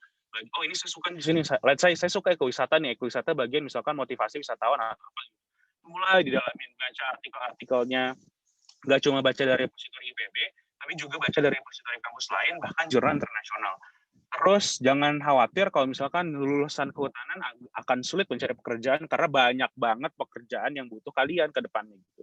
Gak cuma misalkan nggak cuma PNS yang butuh kalian, tapi juga banyak NGO besar sekarang yang butuh kalian gitu. Seperti yang Iqbal tadi sampaikan, Iqbal sebelumnya sampaikan butuh data statistic analysis, terus butuh butuh macam-macam coding segala macam itu dibutuhin gitu. Kalau misalkan mereka cuma punya basic computing tapi bukan anak forestry atau bukan anak konservasi, biasanya agak struggle untuk kerja di situ. Tapi kalian udah punya modalnya nih, kuliah 4 tahun. Tinggal dipoles lagi soft skill-nya. Apabila kalian punya soft skill tersebut, dijamin gajinya udah 2 digit saat kalian fresh graduate. Lanjut lagi. Terus anak kehutanan lebih mudah cari beasiswa. Tadi Iqbal S2-nya dari LPDP, terus S3-nya aku agak skip, dia fully funded dari mana, aku lupa. Kalau aku, waktu itu kan tadi dari C4 USAID, tapi nggak cuma itu, beasiswa banyak banget. Yang aku sebutin di sini hanya di bagian Amerika, Asia, Pasifik, sama Australia. Tadi mungkin si Iqbal ngasih contoh dari Indonesia sama dari Eropa kali ya. Di sini ada Australia Award, ada New Zealand Aid, ada NCAID, terus ada Fulbright, ada USAID, ada USAID prestasi, jadi banyak. Terus kalau di UK ada apa yang terakhir tuh beasiswanya UK. Jadi banyak banget beasiswa yang bisa kalian cari. Bahkan salah satu teman dekatku sekarang S3 di Ceko, fully funded, dan neliti semut. Itu dibiayai semuanya sama pemerintah Ceko. Jadi banyak banget sebenarnya pintu-pintu yang bisa kalian ketuk nih, asalkan kalian mau aja. Kalau misalkan boleh saran nih di rate tingkat kesulitannya atau acceptance rate-nya, mungkin AAS atau Australia Award adalah salah satu beasiswa yang bisa kalian coba gitu. Beasiswa ini sangat bisa dibilang lebih mudah daripada beasiswa lainnya, dan peluang-peluang untuk daftar di kampus-kampus di Australia lebih banyak. Ya, misalkan tadi di US, misalkan Fulbright, itu kampus sedikit tuh dia bukanya, terus seleksinya sangat ketat gitu, jadi sulit. Tapi untuk beasiswa lain biasanya seleksinya agak lusi-lusi gitu. Memang perlu dipersiapkan gitu, kayak misalkan tesis proposalnya, terus misalkan LOA-nya, atau misalkan working experience, memang harus disiapin, tapi tidak seketat beasiswa lain, kalau misalkan boleh saran. Negara maju banyak menawarkan beasiswa keilmuan kehutanan dan lingkungan ke negara-negara berkembang. Jadi kalau misalkan kalian lulus, nanti jangan segan-segan untuk kerja di tempat yang di luar pikiran kalian, misalkan kayak kerja di Maluku, Maluku Utara, Papua, Papua Barat, NTT, NTB, Aceh. 7 provinsi ini biasanya justru jadi highlight buat para rekruter beasiswa gitu. Ketika kalian pernah punya pengalaman kerja di lokasi-lokasi itu, beasiswa S2 maupun S3 itu benar-benar open wide. Jadi jangan kerja, gue mau kerja di Jakarta deh sekarang. Mau kerja kotanya Jakarta ada sih, tapi nanti kalau misalkan kalian pengen lanjut beasiswa S2 misalkan atau S3 agak sulit karena nanti kompetitif, terus nanti ketika kalian diminta untuk elaborate dan deskripsiin lebih gitu, coba dig deeper terkait topik tersebut pasti agak sulit karena field experience-nya kurang. Kayak salah satu temanku di Amerika umur 25 itu udah PhD candidate gitu. Pinter banget anaknya, conceptually gitu. Tapi ketika ditanya tentang field issues, terus ditanya tentang suggestions atau solutions, fail gitu, nggak nyambung. Lanjut lagi, challenges nih, bagiannya challenges. Nah tadi di S2 di Amerika aku pengen pesan, tadi Iqbal udah cerita banyak, 11-12 sama apa yang saya alami, tapi ini mungkin beberapa yang mungkin harus saya highlight lagi. Kalau misalkan kalian kuliah di luar negeri, khususnya di Amerika, sulit. Pertama, harus tadi lulus TOEFL, IBT, atau IELTS. Itu susah. Terus kedua, kalian harus lolos namanya di GRE. GRE itu kayak TPA, tapi versi Inggrisnya. Jadi ada matematika dasarnya, ada analisisnya, ada kalau nggak salah ada listening-nya. Itu susah banget. Susah. Aku gagal sekali. Jadi waktu itu yang attempt yang pertama, coba nilainya di bawah rata-rata. Wah, aku kayak stres banget gitu. Mampus, gue udah keterima beasiswanya, udah diterima kampusnya, GRE-nya nggak masuk gitu. Akhirnya aku bayar lagi waktu itu kalau nggak salah 5 juta. Jadi yang attempt pertama tuh, TOEFL attempt pertama lolos. Nilaiku kayak 88 dulu. Jadi TOEFL-nya kalau nggak salah nilainya 0 sampai 110, yang IBT 88 kayak lolos. Terus yang GRE di bawah rata-rata akhirnya gagal, harus bayar lagi. Yang tadinya dibayarin akhirnya harus bayar sendiri 5 juta. Setelah bayar, karena ngerasa rugi kalau nggak lolos, 5 juta, anjing gue udah bayar 5 juta. Nggak boleh nih kalau gagal. Belajar, akhirnya lolos dengan nilai di atas rata-rata sedikit. Ngepas sedikit. Akhirnya diterima tuh sama kampusnya dengan catatan, oke, lu probation 3 bulan. Kalau misalkan nilai lo jeblak 3 bulan pertama, lu DO dari University of Florida. Saking ketatnya itu kampus saya tuh. Kampus saya tuh segede kota Bogor kayaknya tuh. Jadi keliling kampus itu seharian nggak cukup. 2 hari kayaknya nggak cukup. Jadi saking gedenya. Dan peraturan emang ketat banget. Nah, jadi dari situ tuh, karena udah tahu nih kampus kayaknya bakal susah nih. Jadi saya mempersiapkan diri apa yang saya dulu jalani di IPB nggak bisa saya ulangi di S2. Malas-malesan, pola belajar nggak benar, terus main-main nggak bisa. Akhirnya saya berubah nih study habits. Aku mulai dari bawah ya, study habits adjustment. Yang tadinya aku belajar mungkin SKS, kayak misalkan di IPB UTS depan pintu baru belajar, pas masuk huru-hara baru nilai jeblak, sedih gitu.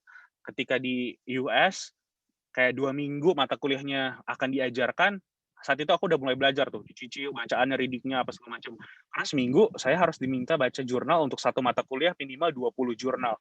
Itu berat banget, jurnal-jurnalnya yang kayak 15 halaman, bahkan ada yang kayak 30 halaman, harus diekstrak, disummary, terus dipresentasiin secara lisan di kelas. Ketika kamu nggak baca dan ketika apesnya ditunjuk sama dosennya untuk ngomong dan kamu nggak bisa, ya siap-siap aja nilainya wassalamualaikum kayak gitu. Jadi benar-benar harus siap gitu. Jadi belajar siap. Jadi yang tadinya aku males-malesan dan nggak time managementnya berantakan, itu mulai dari itu tuh 24 jam itu ada jadwalnya. Kapan aku dugem, kapan aku belajar, kapan aku PR, kapan aku ngapain aja itu ada jam-jamnya. Ketika aku kayak misalkan, oh ya aku mau dugem nih dari jam 10 misalkan pulang jam 1, 2, 3, 4 tidur 5, 6 kerjain tugas harus bangun karena jam 7, 8-nya harus kerja kelompok atau apa. Jadi benar-benar padat. Nggak ada tuh waktu-waktu buat main. Jadi benar-benar kalau misalkan apa istilahnya penjajahan tuh Rodi Romusa kalau kuliah di University of Florida gitu. Capek banget. Saking capeknya akhirnya aku ngalamin yang namanya language barrier. Aku ngerasa bahasa Inggris aku cukup fasih waktu itu ya. Cukup fasih, cukup baik, bahkan sangat tergolong sangat baik kalau misalkan dibandingkan sama teman-teman aku di angkatan waktu itu. Tapi dengan confidence saat itu pun aku ngerasa anjir aku masih punya language barrier. Jadi kayak susah banget mau ngomong, mau komunikasiin. Akhirnya belajar lagi, ngomong lagi, akhirnya bisa. Itu mungkin bisa kan terbiasa ya, yang tadinya gagap-gagap, masih malu-malu kucing, akhirnya di kelas jadi banyak bacot gitu, ngomong mulu. Akhirnya mulai terbiasa untuk ngomong di depan publik dengan audiens orang-orang Amerika dan internasional waktu itu di University of Florida. UF itu salah satu kampus paling diverse di Amerika karena banyak banget orang dari seluruh dunia. Jadi Amerika Selatan, Amerika Utara, Kanada, Jepang, Cina, Indonesia, Australia, Eropa, Rusia, nyampur di semua Arab. Jadi nggak ada tuh yang kayak di TV-TV rasisme apa segala macam nggak ada. Jadi semua benar-benar baik banget sampai bahkan teman-temanku tuh ngingetin sholat. Bal udah sholat belum? Disediain ini, disapuin lantainya ini kamu bisa sholat di sini, lantainya bersih. Saking care-nya gitu orang Amerika di Florida waktu itu. Jadi language barrier, terus culture shock tadi yang tadinya misalkan ulang tahun di Indonesia, kalau kamu ulang tahun biasanya ulang tahun yang ngebayarin ya. Nah, sekarang biasanya kebalik. Justru yang kalau kamu ulang tahun yang ngebayarin teman-teman kamu. Ketika kamu ada ulang tahun, ya siap-siap tuh dompetnya dibakar. Karena kamu harus bayarin mereka gitu. Kamu harus bayarin yang ulang tahun. Kebalikan sama kita. Jadi ada culture shock. Terus ada culture misalkan kalau kita di Indonesia, terutama aku nih, biasanya aku suka senyum-senyum kalau ketemu orang baru. Senyum-senyum. Biasa ya di Indonesia ya senyum-senyum. Di Amerika ternyata nggak biasa. Ternyata ada beberapa orang yang disenyumin duluan, justru malah merasa kita ngeledek dia. Jadi waktu itu ada polisi di supermarket waktu itu, ketika aku senyumin, justru aku disamperin dan ditanya, apa maksud lo nyenyumin gue?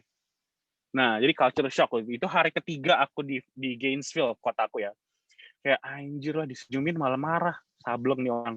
Terus mulai dari yang orang-orang yang African American-nya, apa ya, karakteristiknya kasar gitu, kayak nggak ada thank you-nya, nggak ada sorry-nya, ada yang kayak gitu. Jadi banyak banget beragam karena saking diverse-nya orang-orang di sana, culture-nya juga beda-beda gitu. Ketika sholat, misalkan banyak orang Malaysia, aku sholat Jumat, kenapa yang cewek ngikutin gue di belakang Jumatan juga, kaget juga, kayak wah Jumatan. Terus ada Jumatan, kalau di Indonesia kita Jumatan misalkan di Al-Hur gitu, buka kaos kaki.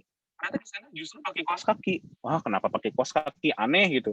Jadi ada mulai dari sisi agama, sisi budaya, sisi pergaulan, ada aja yang beda yang kadang-kadang membuat kita shock gitu. Dan kalau kita tidak bisa mengikuti, kita dianggap tidak bisa berinteraksi dan bersosialisasi dengan baik, sehingga nggak bisa kita hanya istilahnya kurung batok. Orang Bogor tuh kayak, gue suka dengan kayak gini, gue apa adanya. Nggak bisa di US kayak gitu. You have to adjust yourself with the surroundings. Gitu. Kalau kayak gitu harus dirubah. Tinggal 5 menit, siap. Lanjut. Lanjut. Ayo, yuk. Nah, ini pekerjaanku. Jadi di presentasi yang lain sering banget disebut kerjaan lo apa sih Taman Nasional Komodo selain ngikutin Komodo tadi tuh ke desa-desa, main sama anak-anak, ngajar, bikin desa wisata, bikin travel plan dan segala macam.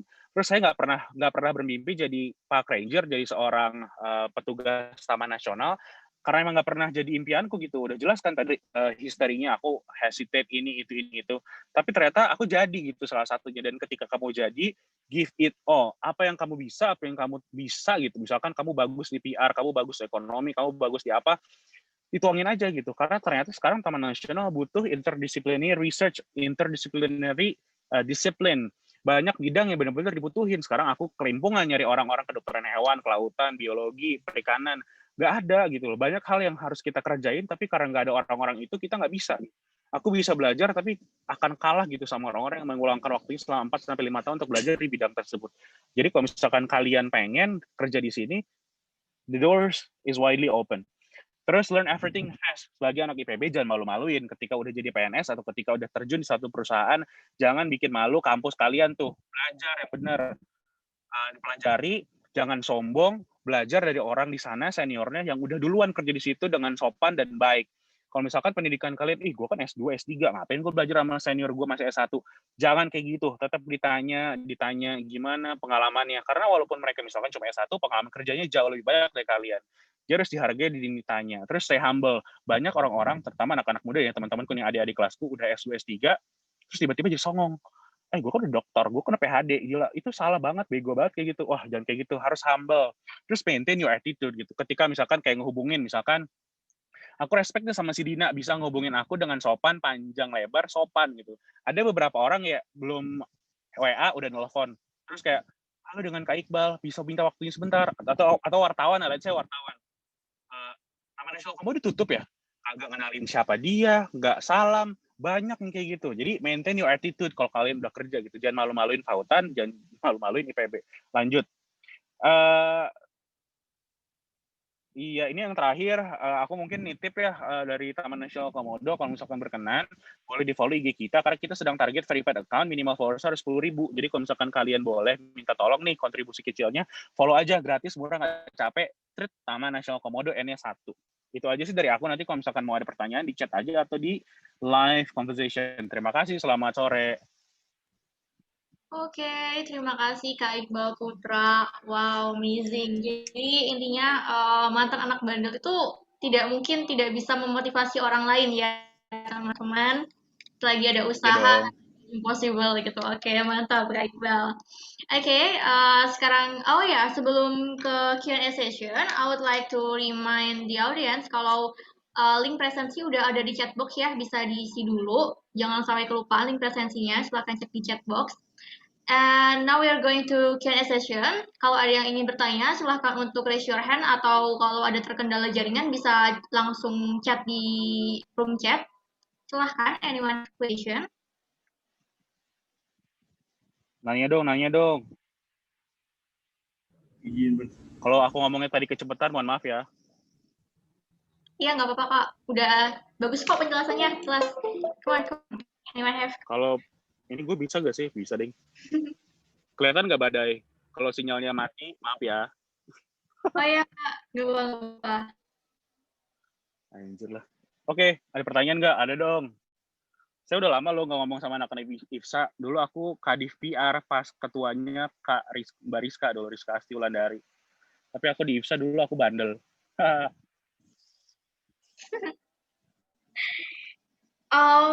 Kak, mau nanya dong, by the way, Kak Iqbal punya role model nggak, Kak? Terus menurut Kak Iqbal tuh role model buat hidup kita, itu seberapa penting sih, Kak? Kalau personally aku sejujurnya nggak punya role model nih. Jadi kalau misalkan ditanya role model, sebenarnya aku berasal dari keluarga yang divorce. Jadi kalau ditanya kayak gitu agak sulit jawabnya, karena nggak pernah punya role model. Jadi aku sendiri berusaha mencari jati diriku, sebenarnya yang mau aku lakuin di sini, di dunia ini, apa gitu. Dan apa yang aku bisa sesuai dengan kapasitasku itu apa, aku cari sendiri. Jadi kalau misalnya kayak gitu, aku nggak punya saat ini. Ini yang nanya siapa sih? Moderator ya? Hana, siapa namanya? Oke, Kak. Enggak kan, siapa tahu ada gitu, Kak. Oke. Oh ya, ini juga ada, katanya banyak banget yang mau nanya, Kak. Ada Kak Bowo, ada Lulu. Coba dong, langsung open your mic aja. Nanyanya di mana kok nggak kelihatan? Gue dulu deh. Aku dulu. Oke, silakan, Kak. Selamat sore Bang Iqbal. Halo, sore. Mana orangnya ya, by the way? Saya Bang. Iya. Kenalin Bang, saya Bowo dari Fahutan 55. Izin bertanya Bang. Kan kalau misalkan dilihat dari backgroundnya mungkin aku juga bandel gitu Bang ya. Banyak main gitu. Sama kan tau lah gitu teman-teman Fahutan tuh kayak gimana kan kalau udah ngumpul malam-malam gitu di jamur gitu kan Bang. Nah, tapi yang pengen aku tahu tuh Bang, gimana sih Bang bisa ngatur waktu, manajemennya bagus banget gitu antara bandel dan fokus buat kuliah gitu Bang. Saya ngeliat Bang Iqbal nih dari track recordnya keren banget lah. Terus juga dari tingkat kebandelannya kayak memang bandel gitu kan. Mungkin bisa sharing cara-caranya Bang. Makasih Bang. Oke, aku jawab langsung apa ditampung dulu? Bebas Bang, bisa jawab langsung Bang. Boleh, aku jawab langsung ya. Kalau saran dari aku, lesson learn-nya time management sih. Sebandel-bandelnya kamu, bandel tuh sebenarnya boleh, asal time management kamu sama komitmen kamu sejalan itu. Ketika kamu committed untuk jadi balance, aku bisa balance tuh. Bandel sama baik, seimbang. Ketika kamu udah bisa nge-balance dengan time management, terus komitmen, jadi misalkan, oh saya mau main nih, saya mau misalkan nongkrong, saya mau nongkrong dari jam sekian sampai jam sekian. Tapi dari jam segitu saya mau tidur, abis itu saya bangun mau ngerjain ini. Ya udah di follow gitu, diikutin sama komitmennya. Jadi kalau time management seperti itu ya komitmen aja dengan melakukan itu. Biasanya kalau udah yang bikin parah adalah ketika udah bandel, nggak mau komitmen, males gila gue masih ngantuk, capek banget, gila pagi, anjing banget lah males, ya bencong aja belum pulang, kayak gitu-gitu tuh kayak jangan. Jadi bandel boleh, tapi time managementnya harus benar. Jadi anak bandel yang elegan aja gitu, bandel tapi harus pinter juga ngatur waktunya. Nanti pasti bisa tuh diikutin. So, kok kalau kata Iqbal IPK itu penting, anak bandel yang IPK-nya pas-pasan di IPB 2,89 bisa kok hampir dapat 4,0 di kampus University of Florida. Saya waktu itu hampir A semua tuh kecuali statistik, nanya B. Brengsek emang statistik. Susah.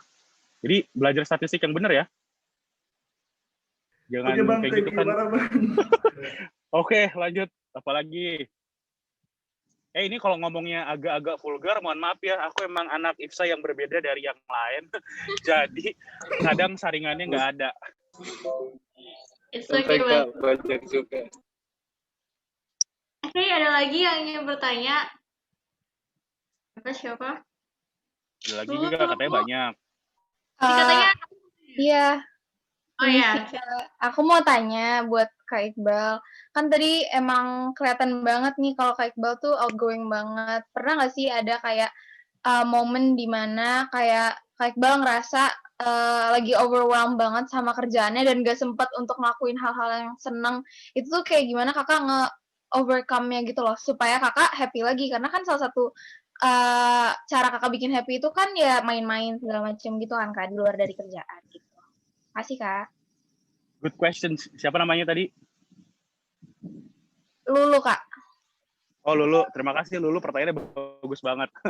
Cara aku cope stres ketika aku kerja di Taman Nasional Komodo adalah menangis.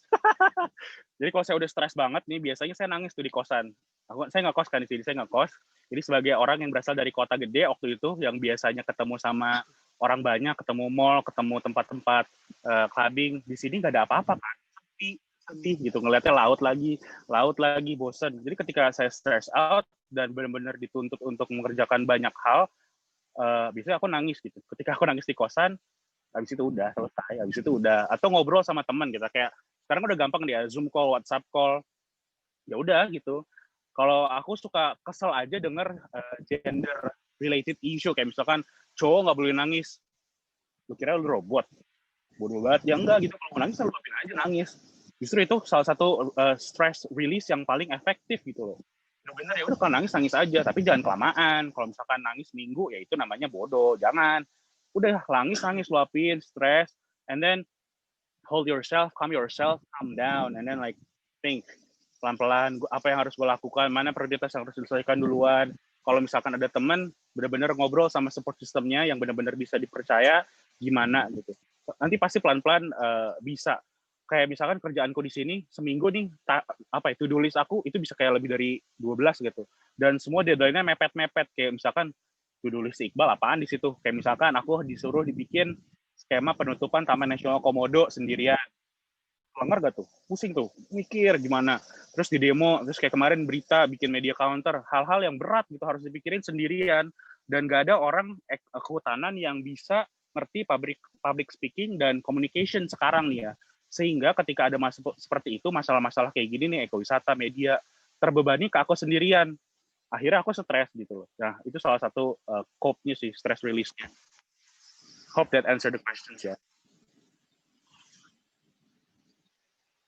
Jadi cowok-cowok jangan gengsi buat nangis aja.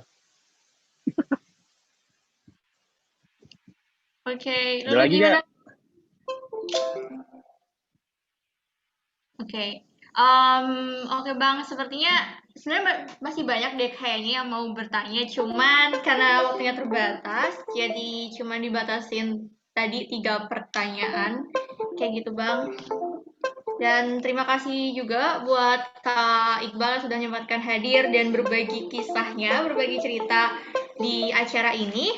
Oh ya, terus sebelum mengakhiri, ini bakal ada pemberian apa ya, merchandise dari panitia untuk 2 speaker kita hari ini, yaitu kepada Kak Muhammad Iqbal Maulana dan juga kepada Kak Muhammad Iqbal Putra. Tuh. Thank you. Yay. Oke, thank you so much to Kak Iqbal. Terima kasih untuk sharing sessionnya. Aku boleh sedikit nggak ngomong? Ya, ngomong. Kalau boleh pesan, sharing sessionnya jangan putus ya, alumni sharing sessionnya, karena banyak banget anak IFSA yang benar-benar bisa didengar ceritanya dan bisa memotivasi perjalanan karir kalian ke depannya gitu. Kayak ada Sonya, ada si Bram, ada Nizar, itu orang-orang yang warrior sih, yang ceritanya tuh berharga banget buat kalian dengerin. Jadi jangan putus acaranya ya. Kalau nggak ada biaya, udah tanpa biaya aja. Lanjut aja. Oke. Oke, siap Kak. Ini juga nggak bakal berputus deh Kak. Pasti bakal berkelanjutan. Soalnya ini masih part 1, masih banyak part-part selanjutnya Kak. Kayak gitu. Oke, thank you Kak Iqbal. See you on the next occasion. Makasih Kak Iqbal. Oke, sampai ketemu lagi. Ya. Oh ya, dan selanjutnya guys, aku bakal ngumumin siapa tadi ya, pemenang dari Riddle dan juga questionnaire buat hari ini. Jadi pemenang Riddle-nya yaitu tadi sudah kita tahu, Kak Inayah sebagai pemenang Riddle, yeay. Tepuk tangan dong, tepuk tangan. Tangan buat Kak Inayah. Dan untuk best questionnaire itu udah jatuh kepada coba tebak siapa best questionnaire-nya. Best questionnaire-nya yaitu Lulu. Wow, Lulu Humairah. Congratulations Lulu. Jadi itu dia pemenang kita hari ini. Ada Lulu dan juga Kak Inayah. Dan oke, kalau selanjutnya kita bakal ada itu dulu. There will be a promotion. Bakal ada promosi dulu dari panitia kepada Kak Rara. Dipersilahkan untuk promosi. Halo semuanya, good afternoon. Semoga kita semua dalam keadaan sehat ya. Nah, jadi di sini aku sebagai salah satu tim fundraising dari Magnificence of IFSA LCIPB ingin menawarkan beberapa merchandise yang kita jual. Beberapa di antaranya adalah, nah di sini kita punya beberapa produk kaos dan ini semuanya didesain langsung oleh anggota IFSA. Nah, dan ini tersedia dalam beberapa warna dan desain. Nih, seperti yang kita bisa lihat, semuanya tuh pokoknya nggak bisa didapetin deh di tempat lain, cuma bisa di store kita aja. Lalu selanjutnya, ada fabric mask, ada tote bag, ada tumbler. Nah, kenapa kita jual ketiga barang ini? Karena menurut kita, ketiga barang ini adalah barang yang paling dibutuhkan pada saat ini. Kayak misalnya kalau kita keluar-keluar kan kita benar-benar harus menjaga ini ya protokol kesehatan, makanya kita harus selalu pakai masker. Terus tote bag dan tumbler juga adalah sebagai salah satu bentuk kita untuk menerapkan Go Green Life gitu. Jadi kan kita nggak boleh pakai produk plastik banyak-banyak. Jadi kita pakai tote bag dan tumbler kemana-mana. Dan juga selanjutnya ada keychain. Jadi keychain ini juga salah satu karya dari anggota IFSA. Nah, ini semuanya itu didesain berdasarkan binatang-binatang yang endangered species gitu. Jadi spesies-spesies yang sudah hampir punah. Kayak di sini ada Ailu. Ailu ini adalah maskot dari Vaperta nih. Dia ini merepresentasikan dari Vaperta. Terus ada Pongo, nih ada simpanse, terus ada Rodon, dia hiu yang melambangkan FPIK, dan lain-lainnya. Pokoknya dari ke-11 fakultas dan sekolah ini ada maskotnya masing-masing. Lalu selanjutnya, nah ini nih, ini misalnya nih Fahutan Tigris tuh, lucu banget gak sih? Pokoknya kalau misalnya mungkin adik-adik kelasnya gitu pengen masuk IPB bisa banget dibeliin ini. Dan juga ada beberapa harga promo kalau misalnya kalian langsung beli banyak. Tuh kayak misalnya 15.000 satu, terus kalau misalnya mau langsung beli 11-11-nya gitu semua jenis harganya 120.000 aja. Lalu setelahnya, nah ini kalau misalnya mau lebih hemat bisa juga beli bundle package kita. Nah beberapa di antaranya adalah yang pertama ada Ethno Ecology Package. Jadi ini isinya t-shirt, keychain dan tumbler. Harganya 130.000, lalu ada paket etnobotani, yaitu isinya t-shirt dan keychain, harganya 95.000, dan etnozoologi yang isinya keychain dan tumbler 50.000. Begitu. Terima kasih. Mungkin sekian dari saya. Kalau ingin membeli langsung aja kunjungi online store kami di Shopee, yaitu foreststore.co. Nanti akan saya kirim linknya di chat box. Terima kasih. Ya, terima kasih Kak Rara. Jangan lupa dibeli ya guys. Itu limited edition. Bagus-bagus juga. Jangan lupa dipesan. Oke, sebelumnya ada dokumentasi dulu nih. Bakal dipimpin sama Kak siapa ya? Kak Aulia. Ada dokumentasi, so please turn on your camera. Biar kelihatan semua wajah-wajahnya. Oke, kepada aku ya. Oke. Oke, semuanya boleh dinyalain dulu kameranya.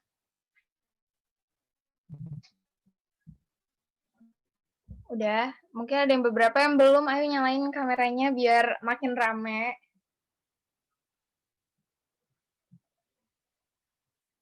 Oke, ini ada ada 2 layer ya. Jadi dari layer pertama dulu. Oke. Senyum ya semuanya. 1, 2, 3. Bentar.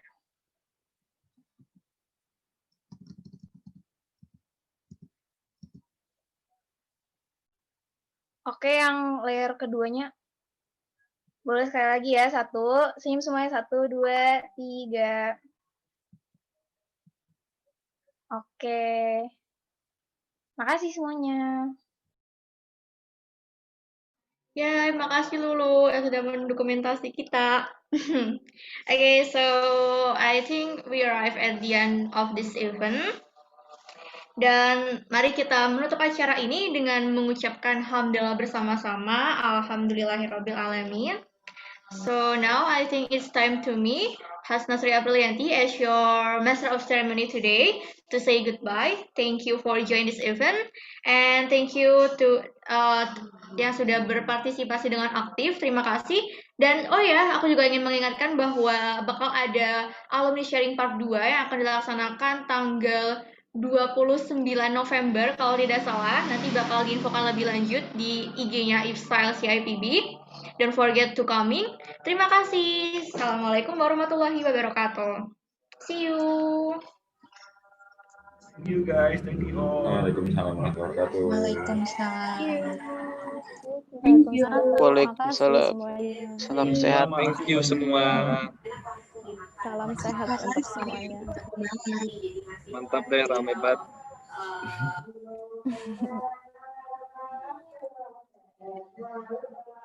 Bang Iqbal udah keluar ya? Udah kayaknya lagi badai. Ya, dua-duanya udah keluar. Ya, kita nggak foto bareng Bang Iqbal. Iya ya. Vulgarnya keren. Panutan bawa banget ya. Panutan bawa. Panutan bawa. Keren lah, pengen jadi Bang Iqbal. Dua-duanya sih. Terima kasih yang udah join. Ocha mana Ocha? Ocha. Apaan? Ocha, gimana apakah Ocha ada teka-teki buat menuju? Tadi reader apa sih? Gue aja gak tahu. Ayo stand up dong Ocha sebelum kita eval nih. Pantun Ocha, Ocha pantun. Belum ada, belum nyari gue, maaf. Ditunggu ya, silakan nyari ya.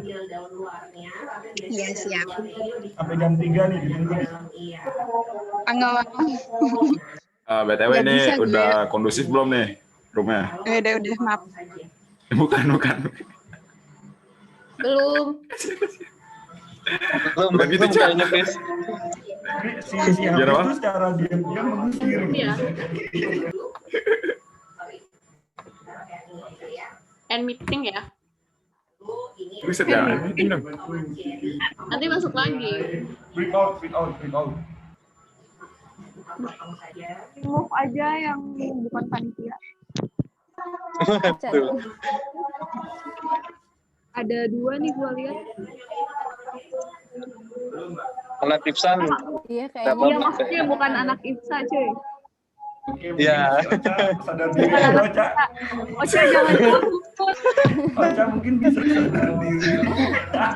Enggak, bercanda. Lu tahu kan gue suka canda. Aku sih sadar aja. Dina nanti bisa ngechat Kak Iqbal, Dina mau dijadwalkan kapan? Mau sharing lagi. Atau bukan sharing ya. Mau dugem. Ngobrol bareng. Paling dugemnya in other ways kali guys, kalanya.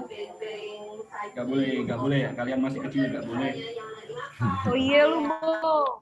Gak boleh, gak boleh. Ingat pesan orang tua. Kan yang penting sholat.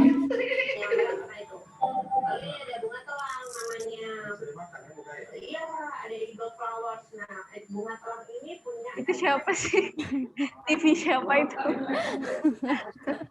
Gimana nih guys?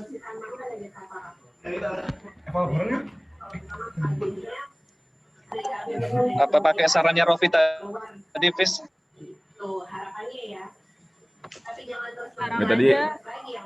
Tadi Aulia sudah bergerak. Siapa? Oh Lulu, gimana Lu? Aku taruh di waiting room, Kak. Oke ya, berarti udah nih. Udah semua kan?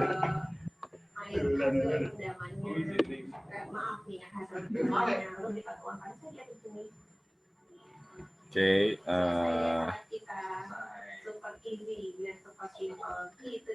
oh si Ocha cabut. Iya Ocha, kita nggak berat mengusir ya Ocha, tapi sadar diri aja gitu. Emang mau udahan? Enggak. Gue itu lagi summer course sebenarnya, tapi cabut. Bye. Assalamualaikum warahmatullahi wabarakatuh. Waalaikumsalam warahmatullahi wabarakatuh. Keren Ocha. Ya, mungkin bisa dimulai aja, ada jam 3 ya. Soalnya. Gimana?